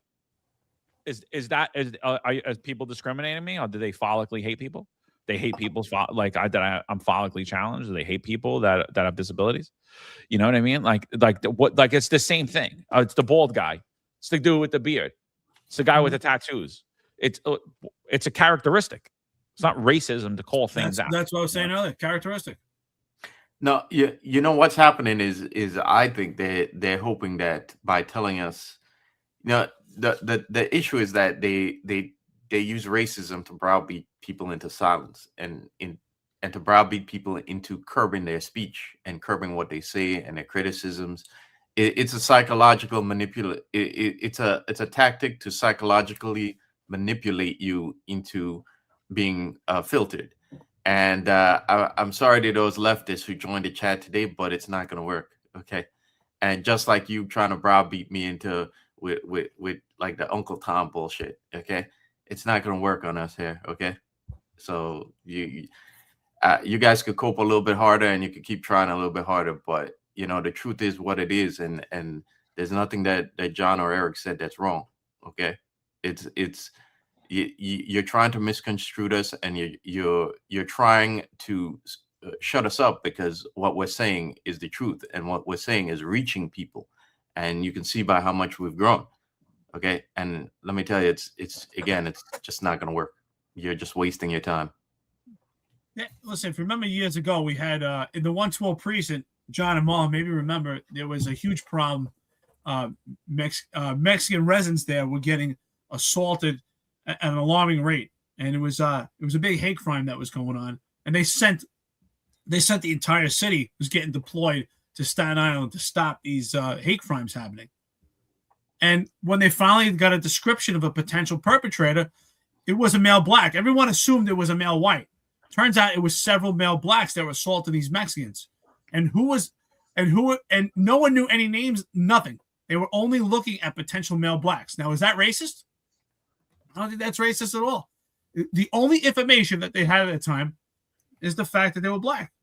You know, it is what it is. Listen, I have black friends, white friends. I don't care, but even my black friends joke around like, "Oh yeah, you know, if I'm just saying, like, even if there were, I'm sure a black cop who's assigned to the 123 precinct would think the same thing. Hey, I'm working in a bedroom community, right? It's predominantly white, probably 99% white, and there's 5 male blacks walking at 1 o'clock in the morning. We're not telling you. I think it's a different story. John's not telling you, hey, it's 2 o'clock in the afternoon near the train station where there's a lot of pedestrian activity, and there's a lot of people. If you saw 5 black guys and there's a lot of people, then it wouldn't be as suspicious. But we're saying 5 black guys at 1 o'clock in the morning in a bedroom community where no one's around. To me, that's odd. 5 black guys in the South Bronx, to me, standing in front of a gate at 1 o'clock in the morning in front of a store that's closed, that's suspicious. Is it because they're black? No, it's still suspicious. Right? It's 1 o'clock in the morning. The store's closed. I think Nen's profiling me, though. He says a cop from the 90s in Bensonhurst wants to say we're the ones who don't understand racism. Are you profiling me, Nen? I love it. I love the chat. This is an awesome conversation. This is an awesome side topic. I just got a question for all of you in the chat. I want to know, is this racism? You know, you say that me explaining to you police work and criminal profiling and explaining to you that, in fact, race is part of that criminal profile is racism. I need you to answer this question for me. Is this racism? Yes or no? Because my mother made a film called Mississippi Masala and met my father in the process of it. And at the time, she was looking for funding for that film, and she told the story. It was about a love story between an African-American man and an Indian-Ugandan woman. And she went up to a financier, and he said, where are the white actors in this story? And she said, don't worry, they'll be the waiters. And she taught me that if we don't tell our own stories, no one else will. And was that racism? What if I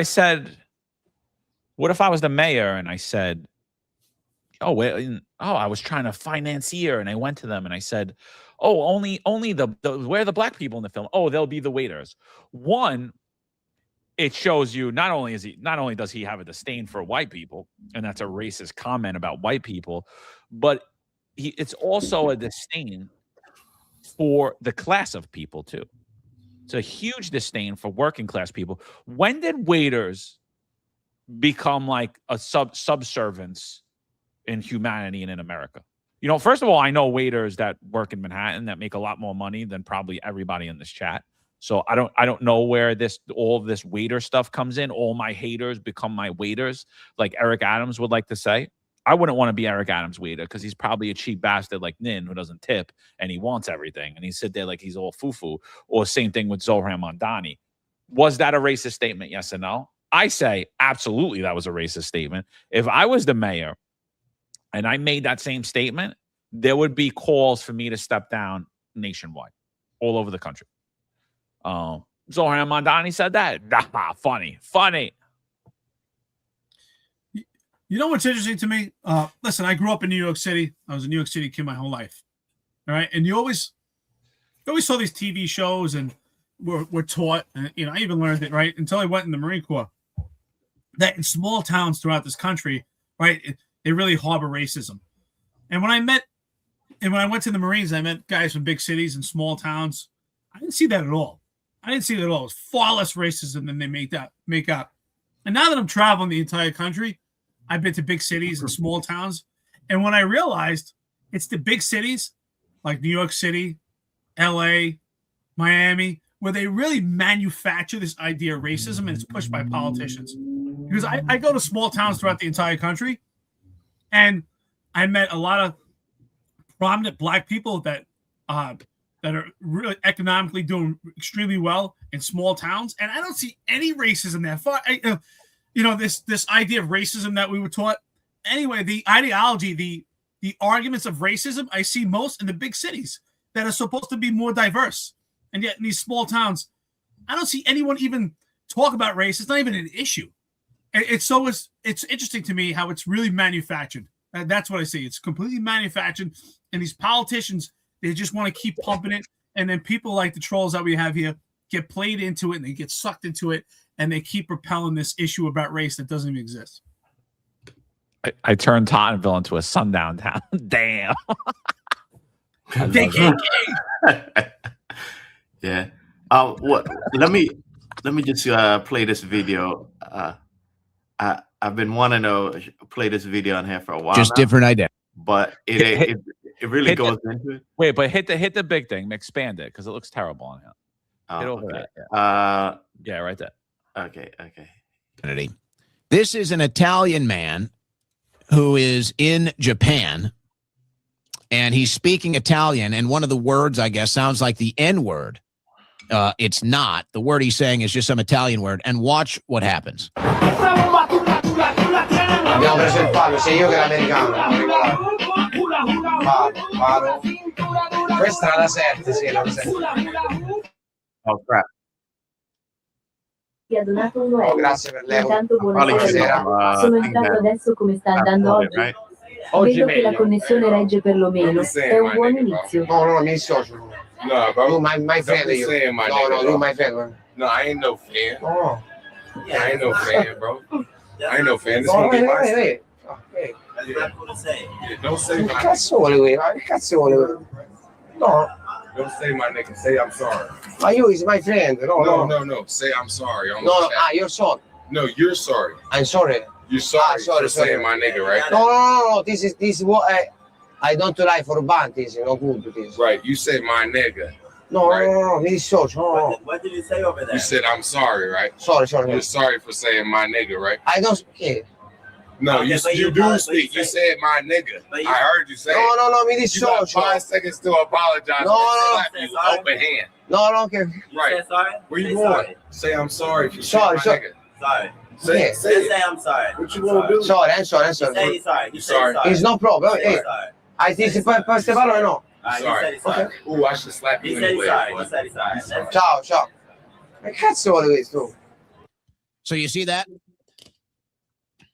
This is the victim economy. This is the I want to be a victim because once I claim that status, now I have rights over you. Now I have leverage over you. And it's always violence, by the way. It's always violence. So in this case, here's an Italian, doesn't even speak English. I forget what he said. I think it was miga. He says like me amiga, it's friend or amigo. And he thinks miga is the N-word. And he doesn't even speak English. So here comes this black guy. Oh, you called me the N-word. Now I have the right to violence over you. Now I'm going to dominate you. I have the right to violence over you. I'm claiming this space. I'm a victim now. I have leverage over you. I'm going to do violence over you. You saw it right there. Same thing goes on in Israel. Because of the Holocaust, I'm the permanent victim. And therefore, anything you say or do to me is doing to the biggest victim in the world. So I have the right to violence over you. I get to bomb you. I get to kill your kids. I get to rape prisoners. All because I'm the biggest victim here. And it's all trauma-based mind control, by the way. So you're on the left, it's aimed at black Americans. You're on the left, it's aimed at black people. You're the biggest victim, so that gives you a right to violence over white people.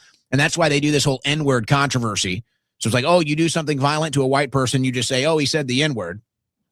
On the right, it's Jewish people. And so he was anti-Semitic, so that gives me the right of violence over you. Oh, he was anti-Semitic. That's an attack. He runs to a police officer. Oh, he's anti-Semitic. That's against the law. He needs to be thrown in jail. That's hate. It's just a different opinion. And it gives them right to violence over you, censor you, take your bank account, throw you in prison, bomb you. That's the woke victim economy on the right, using trauma-based mind control of the Holocaust to control Jewish people. And then on the left, it's the trauma-based mind control of slavery in America to put black people against white people and claim that black people have this victim status that gives them rights of violence and leverage over white people. It's the same thing. It's the same practice psychologically. Trauma-based mind control, victim economy, victim status, leverage, and right to violence over whoever you claim. And it's all bad. It's all bad. It's all psychological warfare. Yeah. So, the only thing he's wrong on is it's not just violence; it's about money. Okay, and the victim economy is also about money. And there are a lot of people, like we said, that feed off of this. And and it's also about power, because there's a lot of people who use it to leverage power in government, in wherever, power in a company, in a corporation, power wherever. They use it to leverage, you know, to leverage it into their own self-interest. So I had saw that. I saw that video before several times. I even think it was on Joe Rogan. Just absolutely ridiculous, you know, and try to capitalize on the fact that that guy knew damn well that guy didn't say the N-word. He knew damn well that he didn't understand, but he was just capitalizing it and just kind of abusing the guy because he could, right? He was bigger in stature, so he utilized that, and he utilized. To me, he inputted using the N-word as a chance to bully this guy. I think he wanted to bully him anyway. And he pretended in his own mind that that's what he said, because everyone knew damn well that he didn't say that. So I think that's a good point that Owen Schreier is making here, that that word is used as a catalyst to become, you know, to be the so-called victim who now becomes the abuser. So good point. You know, it's funny. All the lefties on here, nobody answered. Was the statement by Zohran Mamdani racist? Yes or no? No one answered it. And the answer is yes. That was a racist statement. Got another one for you. Is this a racist statement? I want you to know. I think this is Senator Mark Kelly, if I'm not mistaken. I forget his name. I'm pretty sure it is. Let me know if this is a racist statement. When you're the commander, you get some say in who your other crew members are going to be. So the last thing I would want in a space shuttle crew would be 7 white guy, U.S. Navy test pilots like me. It would be a disaster. Yeah. Was that a racist statement then? I mean, it kind of sounds like it's a pretty racist statement. It would be a disaster. It's the last thing he would want, but yet doesn't go on to describe why. So now what if he said, the last thing I would want is 5 male blacks? Navy pilot male blacks. What if that was the last thing he said? Then he would be canceled. There would be calls for him to resign. Why isn't it the other way around?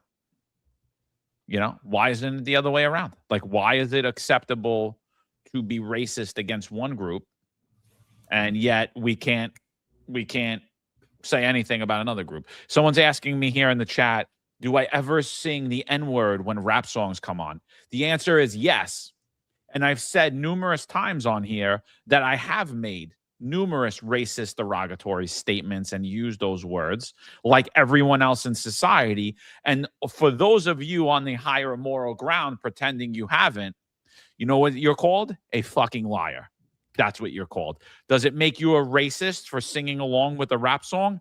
Absolutely not. Because if it makes me a racist for singing along with a rap song, then it makes every black person a racist for singing along with a black song. If the white guy sits there and says that he would never pick 5 black guys to be on, if that's racist, then it's also racist when he says he would never pick 5 white guys. That's what we call standards, people, but we don't have any of them anymore. You know, we don't have any. Hey, Raju, what's up? Professor Raju, what's up, brother? Yeah, and by the way, we're seeing how he's leveraging that into for political gain right here, right? That's Mark Kelly. He's now a senator, and the fact that I don't understand why he's doing it at the National Action Network, which is in New York, right? Primarily in New York, East Coast, when he is a senator out west, right? But what is he doing? He's trying to leverage that into more political into a greater political stature. My guess is he's probably laying the groundwork for some maybe a presidential run or something, because I thought that was odd that he's even hit. But again, you see people leverage that into self-interest, leverage it into power, money, into some sort of a stature over you. Okay, and it's you know, it's just like Owen said. Yeah, you're absolutely. Listen, the bottom line is, you know, people have to be honest. They don't want to be honest. And yeah, listen, I don't I don't think a word matters unless there's feeling behind it, right? There has you say a word. Obviously, there's certain words you don't want to say. You don't want your kids to say words. But think about it: when people teach kids to say words that are inappropriate, sometimes they say it and they don't even say it in the right context because they don't even know what the word means. So there's no meaning behind it, right? When people that are racist teach their kids to say the N-word, the kids don't really know what they're saying. So it's kind of the same thing. If you're singing a song, you're just singing the song. We all have done it, including myself, singing a song. But is there meaning behind it? Do I actually believe in the N-word? The answer is no. Would I actually refer to someone as that? The answer is no. So there's different contexts. So I think that's absolutely ridiculous that people. So you can't sing a song. Are you supposed to sing the song and then when that word comes up, you just stop? You just kind of hum? Yeah. Let's be honest. Come on. Yeah, Juju, thanks for pointing out I'm Jewish. Yes, I am Jewish. Thank you so much. I don't understand what that means. That's not right, Eric. He doesn't have the racism in the back of his brain, so he's not as racist as you. Right. He doesn't have, but that's okay. He's allowed to point that I'm Jewish. I am Jewish. Thanks for pointing it out. Appreciate it. He can actually say derogatory terms about Jewish people too, and it's fine. It's not racist at all. It's only racist the other way around. If we talk about Asian Pacific Islanders or Indian natives, then it would be. Yeah. Acer KRT. John, did you ever profile and arrest 5 Italian guys in Tottenville because they may be connected to the Gambinos? So not because they may be connected to the Gambinos, but I've definitely profiled and arrested 5 Italian guys in Tottenville because they were looked to appear to be committing a crime. And as a matter of fact, all my arrests are public information. You're welcome to grab them. You could go grab them. And what you'll see is overwhelmingly the amount of people that I arrested and stopped. You could also get my UF 250, stop, question, and frisk. The overwhelming majority of those people were male Italians. Not even like when I say overwhelming majority, I'm talking over 95%. So if you look at those numbers, you would then, I guess, based off that, you could suggest that I am racist against Italians based upon your thinking, right? So I'm racist against my own kind. Maybe I'm like Senator Mark Kelly. I don't know. But yeah, absolutely hysterical. But, it's funny to me when we talk about using the N-word in rap. I'm a racist if I sing it. The guy who wrote it isn't a racist for writing it. The guy who sang it isn't a racist for singing it. And everyone else that resembles the guy that wrote that and sang and wrote it and sang it, they're not racist for saying it. Just I am. Make that make sense for me, Professor Juju. Make that make sense for me. Tell me why I'm the racist, but you could sing it. The guy could write it on paper. The other guy could sing it. Everybody could sing along. But no. You can't. You can't say what I've said. If you could say it, I could say it. Is Juju trying to insinuate that I want to attack people and because I'm Jewish? Because obviously that's what you're trying to insinuate. I think Juju, he's saying that you're violent because you right. I'm violent because I'm Jewish. Yeah. Thank you so much. Well, that's what I'm saying. That's exactly what he's trying to insinuate. Juju, that's not prejudice. Mm-hmm. It's okay. He doesn't have inherent bias. He doesn't. He has outward bias. He just told you it right there. Yeah. Thank you so much, Juju. Your input is really important. Thank you so much for being the #1 fan here, brother. We appreciate it. So here's something that's crazy, John, about the rap comment. What's funny is many of the progressives, right? Like when you look at like black progressives, right? They'll say something like the younger generation are more accepting of the culture, and specifically of like rap music, but yet if you say the N-word when you're repeating a rap song, you're gonna get crucified, And I'm saying this specifically because I was listening to Donovan Richards, the Brooklyn borough president, Queens borough president, on Corey Puglise's show, and they were talking about the concert in Flushing Park, I think it is, that the community board didn't want, okay, and because it was like a rap concert, right? And he was saying how he's more encouraged by the younger generation because the younger generation are certainly more accepting of rap.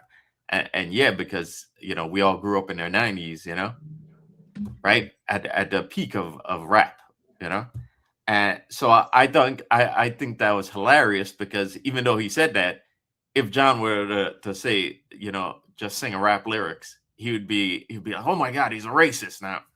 You can't do that, Well, which one is it? Okay, which one is it?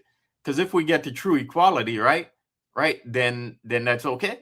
But you don't want that, right? So which one is it? Which one? You know, it just goes to show you how much bullshit that, you know, how it's just a grift and it's all about power and again the victimhood economy.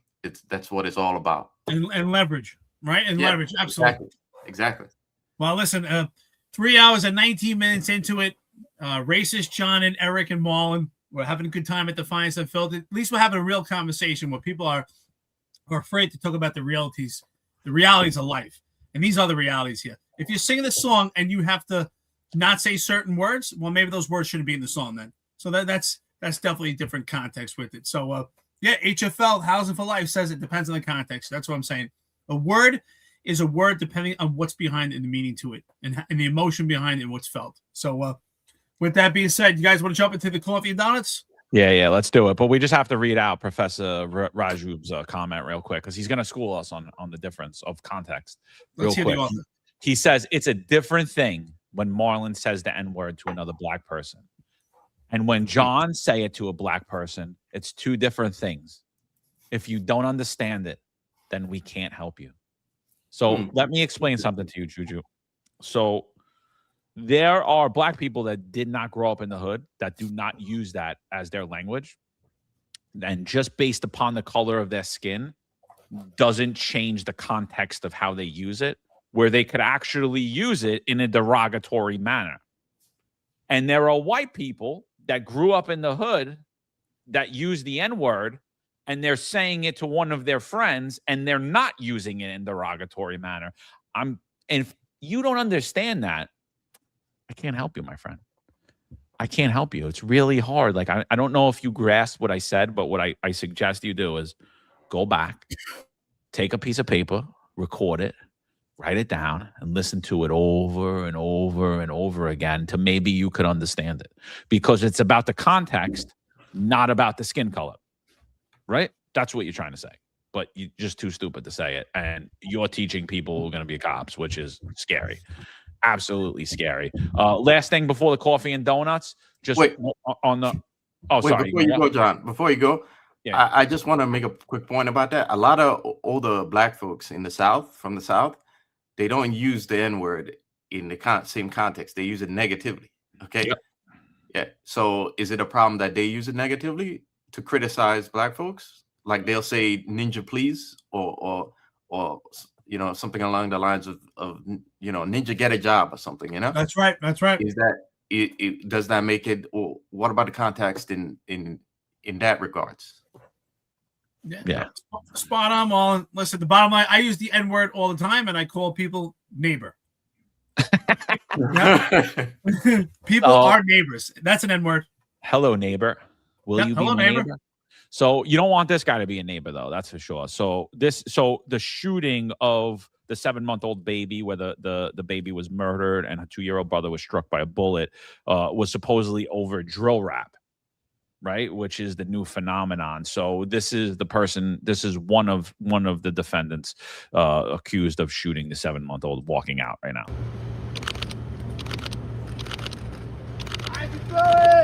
Matthew, what did you have to say to the family? She was 7 months old. What did you have to say to the parents? It was not my fault. I didn't pull the trigger. Culpable, culpable. The other side. Wait. I promise, I didn't know. I didn't know. I promise. I didn't know. I didn't know he was gonna do that. I did not know he was gonna pull the trigger. I didn't know. I promise. I didn't know. What do you have to say to Mari? I didn't know he was gonna do that. I promise. I didn't know he was gonna pull the trigger.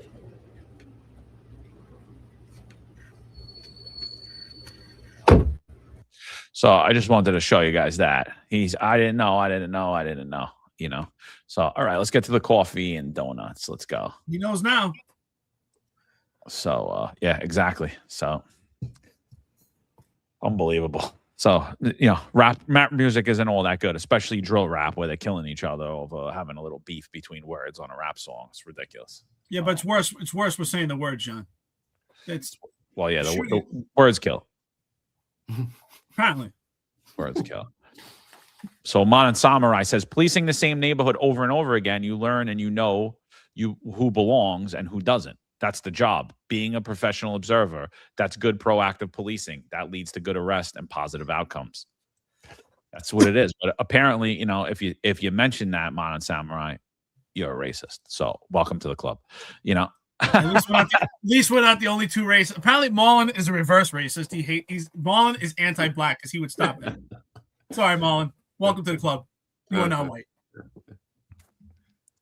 Stephen Dess says, why does the precinct commander have a racial breakdown of the people who live within the command? Because obviously the New York City Police Department is a bunch of racists. That's why, Stephen. Well, the NYPD has a breakdown too. Yeah, that's right. Yeah. Why do they have a breakdown of the color of cops? Yeah.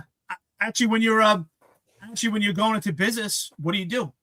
You pick a neighborhood, you look at the economics, you look at the demographics to see if actually people that are going to buy your product.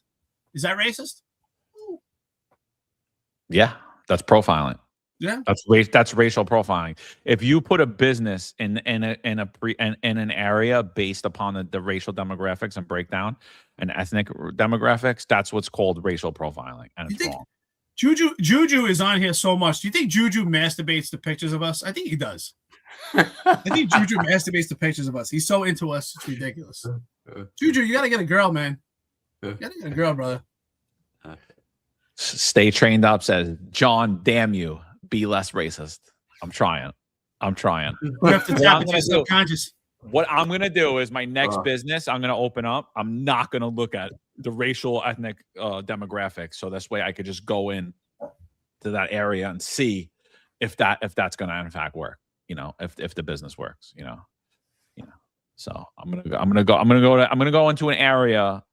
I'm going to ensure that I don't do that, So I'm going to ensure I don't do that because that would just be racist. Wouldn't be good business. Wouldn't be smart. Juju, do you want us to wear tank tops, Juju? Is that more appealing to you? Just curious. Juju? I don't want to get any more derogatory comments, but Professor Juju, he would love it. Stephen Dess says, is the city going after the rainy day fund? How can they spend that much money on a store? Yeah. 70 million is the total budget for that. Yeah. 30 million on the one store now. And by the way, here's something else that's stupid about that, right? That's $30 million now. If the what's happening in the Middle East keeps happening, energy costs are going to go up. So that $30 million is unrealistic. By the time we get to 2029, that $30 million, it might be ballooned to $100 million as a store. So, spot on. Inflation. Yeah. Especially with building, like when you do any building, like it's escalation. They have an escalation clause in there too, where like it's gonna, so if you said the project was gonna be 30 million this year, it's gonna be like 32.5 million next year. The year after, it's gonna be 35 million. And so there's always that escalation clause in there when you're doing it. So, all right, who's next? So Diecast 516 Diecast. Keeps changing his name. It was the Finest 25. He gave $1.99. He said, sorry, another change. This is 5-1 Diecast. So, all right, Finest 25, that's him. And thank you, brother. He also came on a different one and said, I used to be 516 Diecast, new name. So, but we're going to go with the Finest 25 because that was the last one. Yep. We like it. You can change your name all day, brother. We love it. Thank you. Yeah. Yeah, thanks, bro. It's told you back when, says Zohran has the same personal stash Obama had. Interesting. I don't know what he means by the personal stash, though. But Freed said to you, Mullen, he said Obama has to be your Jesus. Yeah. I know. I've said that comment before, especially like during the the teens when Obama and, Trump was first running. And Trump seemed to be the blue collar guy, right? But I said that before. Like a lot of black people would have Obama's picture in their wall. My parents even had his picture on the wall. Thank God now they've calmed down with that and they removed his picture. But yeah, it's like you're black and you're expected to have a picture of Obama on your wall. Wait. Joe says, look at these are the same cops who critique other officers' physiques Yet look at these three. Joe, send us a picture of yourself because I guarantee you all three of us are in better shape than you. Hey, thanks right? for the compliment. I said, look at these three. Actually, yeah, we look pretty damn good, brother. Yeah. I don't. Would you like me to take my shirt off here? Maybe one of these days I will. Well. I'm slim, Joe, but I guarantee you I'll run. You throw me in a car with rookies, and I'll guarantee you I'm still gonna be the runner. Okay. So 46 years old. I ain't got no fat on me, brother. How about that? I got a little fat. I got a little fat, but you know. It's all right. No, but you're a big dude. I go for the girls for the I'm looking for the girls that like the fat guys, you know, because there's a lot of girls. Hey, listen, He's the wingman, Don? What is it? Little extra The love. wingman. Nate says I have no fat, no brains. He keeps saying you have CTE too. Yeah, that's hilarious. Yeah. Thanks, brother. Appreciate it. Not racist at all. Hey, listen, I have no problem with TRT and peptides. I think it's awesome. But I have no fat on me, and that's without any TRT and peptides. So one day when I will take it, it's only going to get even better. Wait, we found the picture. We found a live video of Joe. Here he is. Let's take a look. Hey, Joe. There he is. You see him right there? Wait. That's a... Huh. Yeah.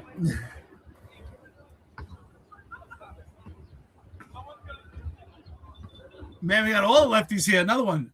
YG Briss. You guys look like you did a lot of profiling your time. Oh, what is that? Oh, that's not a racist comment. You guys look like you did profiling. Oh, wow. Thanks. We did a lot of criminal profiling. Sorry. That's right. You know, that's why New York City was safer when we were the police. That's why. So, sorry. The way we were trained actually worked. Instead, you guys are going to go to the dialogue unit of Columbus, Ohio. You know, that's going to work. Who do we got? We got It's Told to You So Back When says, oh, he told us this already. La Marqueta under the Metro North tracks filled with rats. Oh, yeah. 100%. Thank you. Thank you. Amazing Aunt. You know, I think she's gone already, but she, you know, thanks again for Amazing Aunt. We read out her thing about getting Luigi Mangione's attorney. And Modern Samurai again. Oh, yeah. He says, why do we have to break down shit in regards to race at all? We stopped judging people's worth in regards to race. We could fix all this bullshit. But government/hustlers use this shit to divide us. Rise above the crap. Totally agree. That's right. Hey, Juju, you should throw us some money that you get to masturbate to us. Honestly, you should pay us for that. I was thinking about starting an OnlyFans.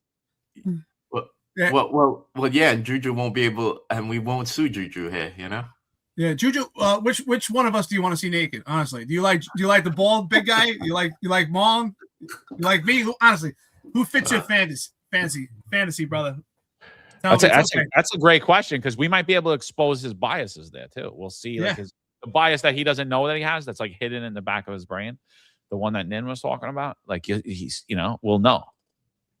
Yeah, exactly. To find out he's biased against white men. He doesn't like. He probably like to see Mom naked. He doesn't like white men. It's okay. Stop picking on Juju, okay? I might not have enough goods for Juju. I think Juju likes, I think Juju likes a big man, right, Juju? Hey, Juju, if you do the pushing, it's still a masculine. Juju, if you enter, right? I keep you warm in the winter, bro. I got a lot of meat on me. I think Juju's a pitcher or a catcher. Look how thick. Look how thick, Juju.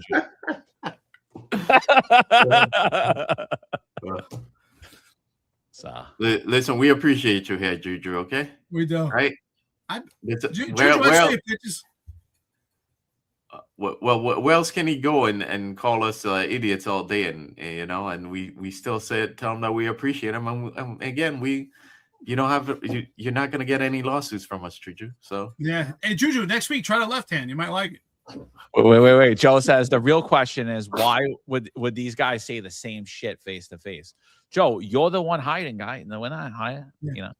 We're not hiding. Yeah. You know our name. I don't know who you are. You could come up to me any day and punch me right in my face, sucker punch me. That's the way I suggest you do it. Or from behind. Make sure there's a bunch of you though, because I always usually have about 11 friends. Hey, don't take Juju's place. Anyone who's coming from behind, it's gonna be Juju. Yeah. And then what was the other one? There was one more here that was hysterical. Oh, did they take it down? Oh, here it is. Whatever the hell this guy is.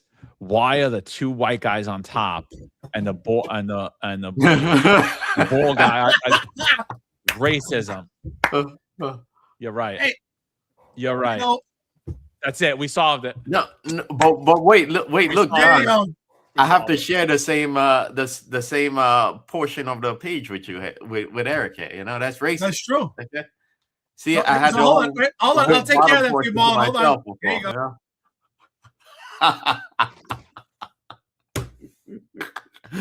Yeah, see that's better, right? All day long, baby.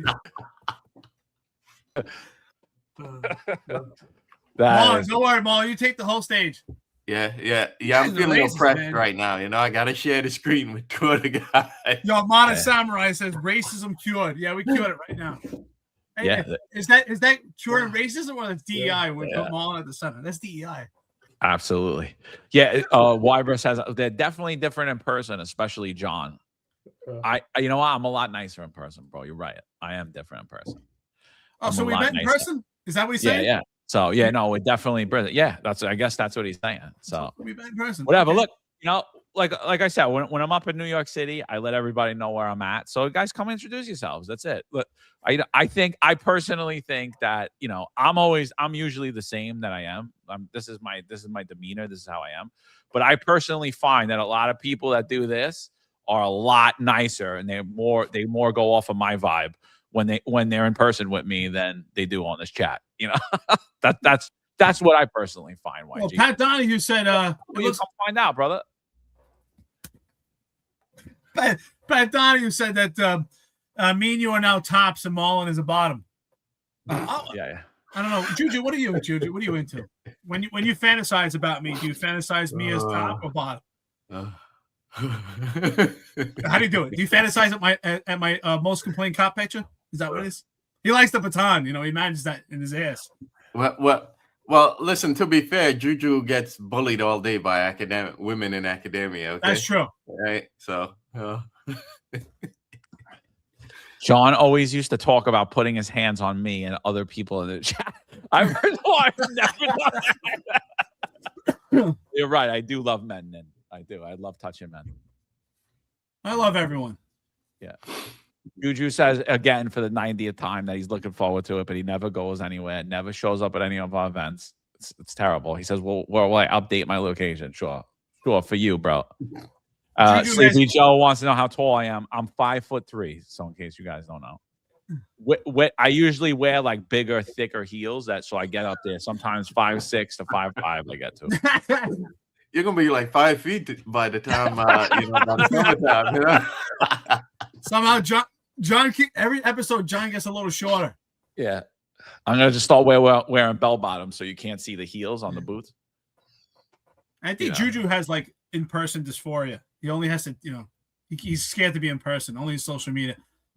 Juju, I'll be in New York in June. So if you'd like to come out to the fundraiser, I'd love to have you there, Juju. I'll wear a nice outfit for you. My wife will be there though, okay? So sorry. Dude, I hit the gym 5 times a week and have a nutritionist. 14% body fat. How often do you get your hands manicured is the real question. Yeah. That's what we want to know. Do you have gloss on your fingernails? That's what we want to know. I love how you measured his body fat. That's cute. Yeah. Do you have the electronic scale or do you pinch your body fat? What do you do? Yeah. Yeah, he has a nutritionist. That must be nice with that trust fund, you know. That's cute, Joe. Yeah. Sick stuff. Joe's another one that he probably jerks off to us too. Him and Juju. Anyway, glad it's not 15 minutes into it. This will still be monetized. Yeah, we're definitely not getting. We're unmonetized. The show definitely went off the rails. I don't know who said it, but you're 100% right. Donahue donated $4.99 to the podcast, but it didn't come out. I don't know why, but he says McCarry's arresting officer back in the day would check off officer off the box for Husky for body type. also known as Frumpy. You know. Oh yeah. Well. All right, Good so stuff. I'm gonna try to get down to the 14% body fat. You know, it's hard, bro. Like if you don't have those extra inches, it's like hard to lose. You know, because you like I'm compact. So being 5'3", it's hard. You know, so like I didn't know 14% body fat was something you brag about. Okay. Yeah. So, Joe, did you just threaten me with a gun? I don't know, dude. I don't know what happened, but no, nobody threatened you. It's okay. God. Oh, we don't even know who you are. Hey, Joe, tell us who you are so we could actually threaten you. We can't even threaten you. We don't even know who you are. Pat says, "Can we smoke a cigar next to a curb so you don't become self-conscious?" I prefer. Look, we'll go to a schoolyard. We'll find where there's a couple of steps. You stay on the bottom. I'll step up like 2 steps. We'll smoke the cigar. You could lean up against like the railing on the stoop. You know. I think it's pretty funny that they're getting all these short jokes. I'm not really tall. I'm 5'10". I don't think that's tall. I got good posture though. Maybe it's 14% body fat. Joe, how tall are you? Joe, he's probably a solid 5'6", manicured. I think Joe and Juju should compete for who has the smallest penis contest. See who'd win.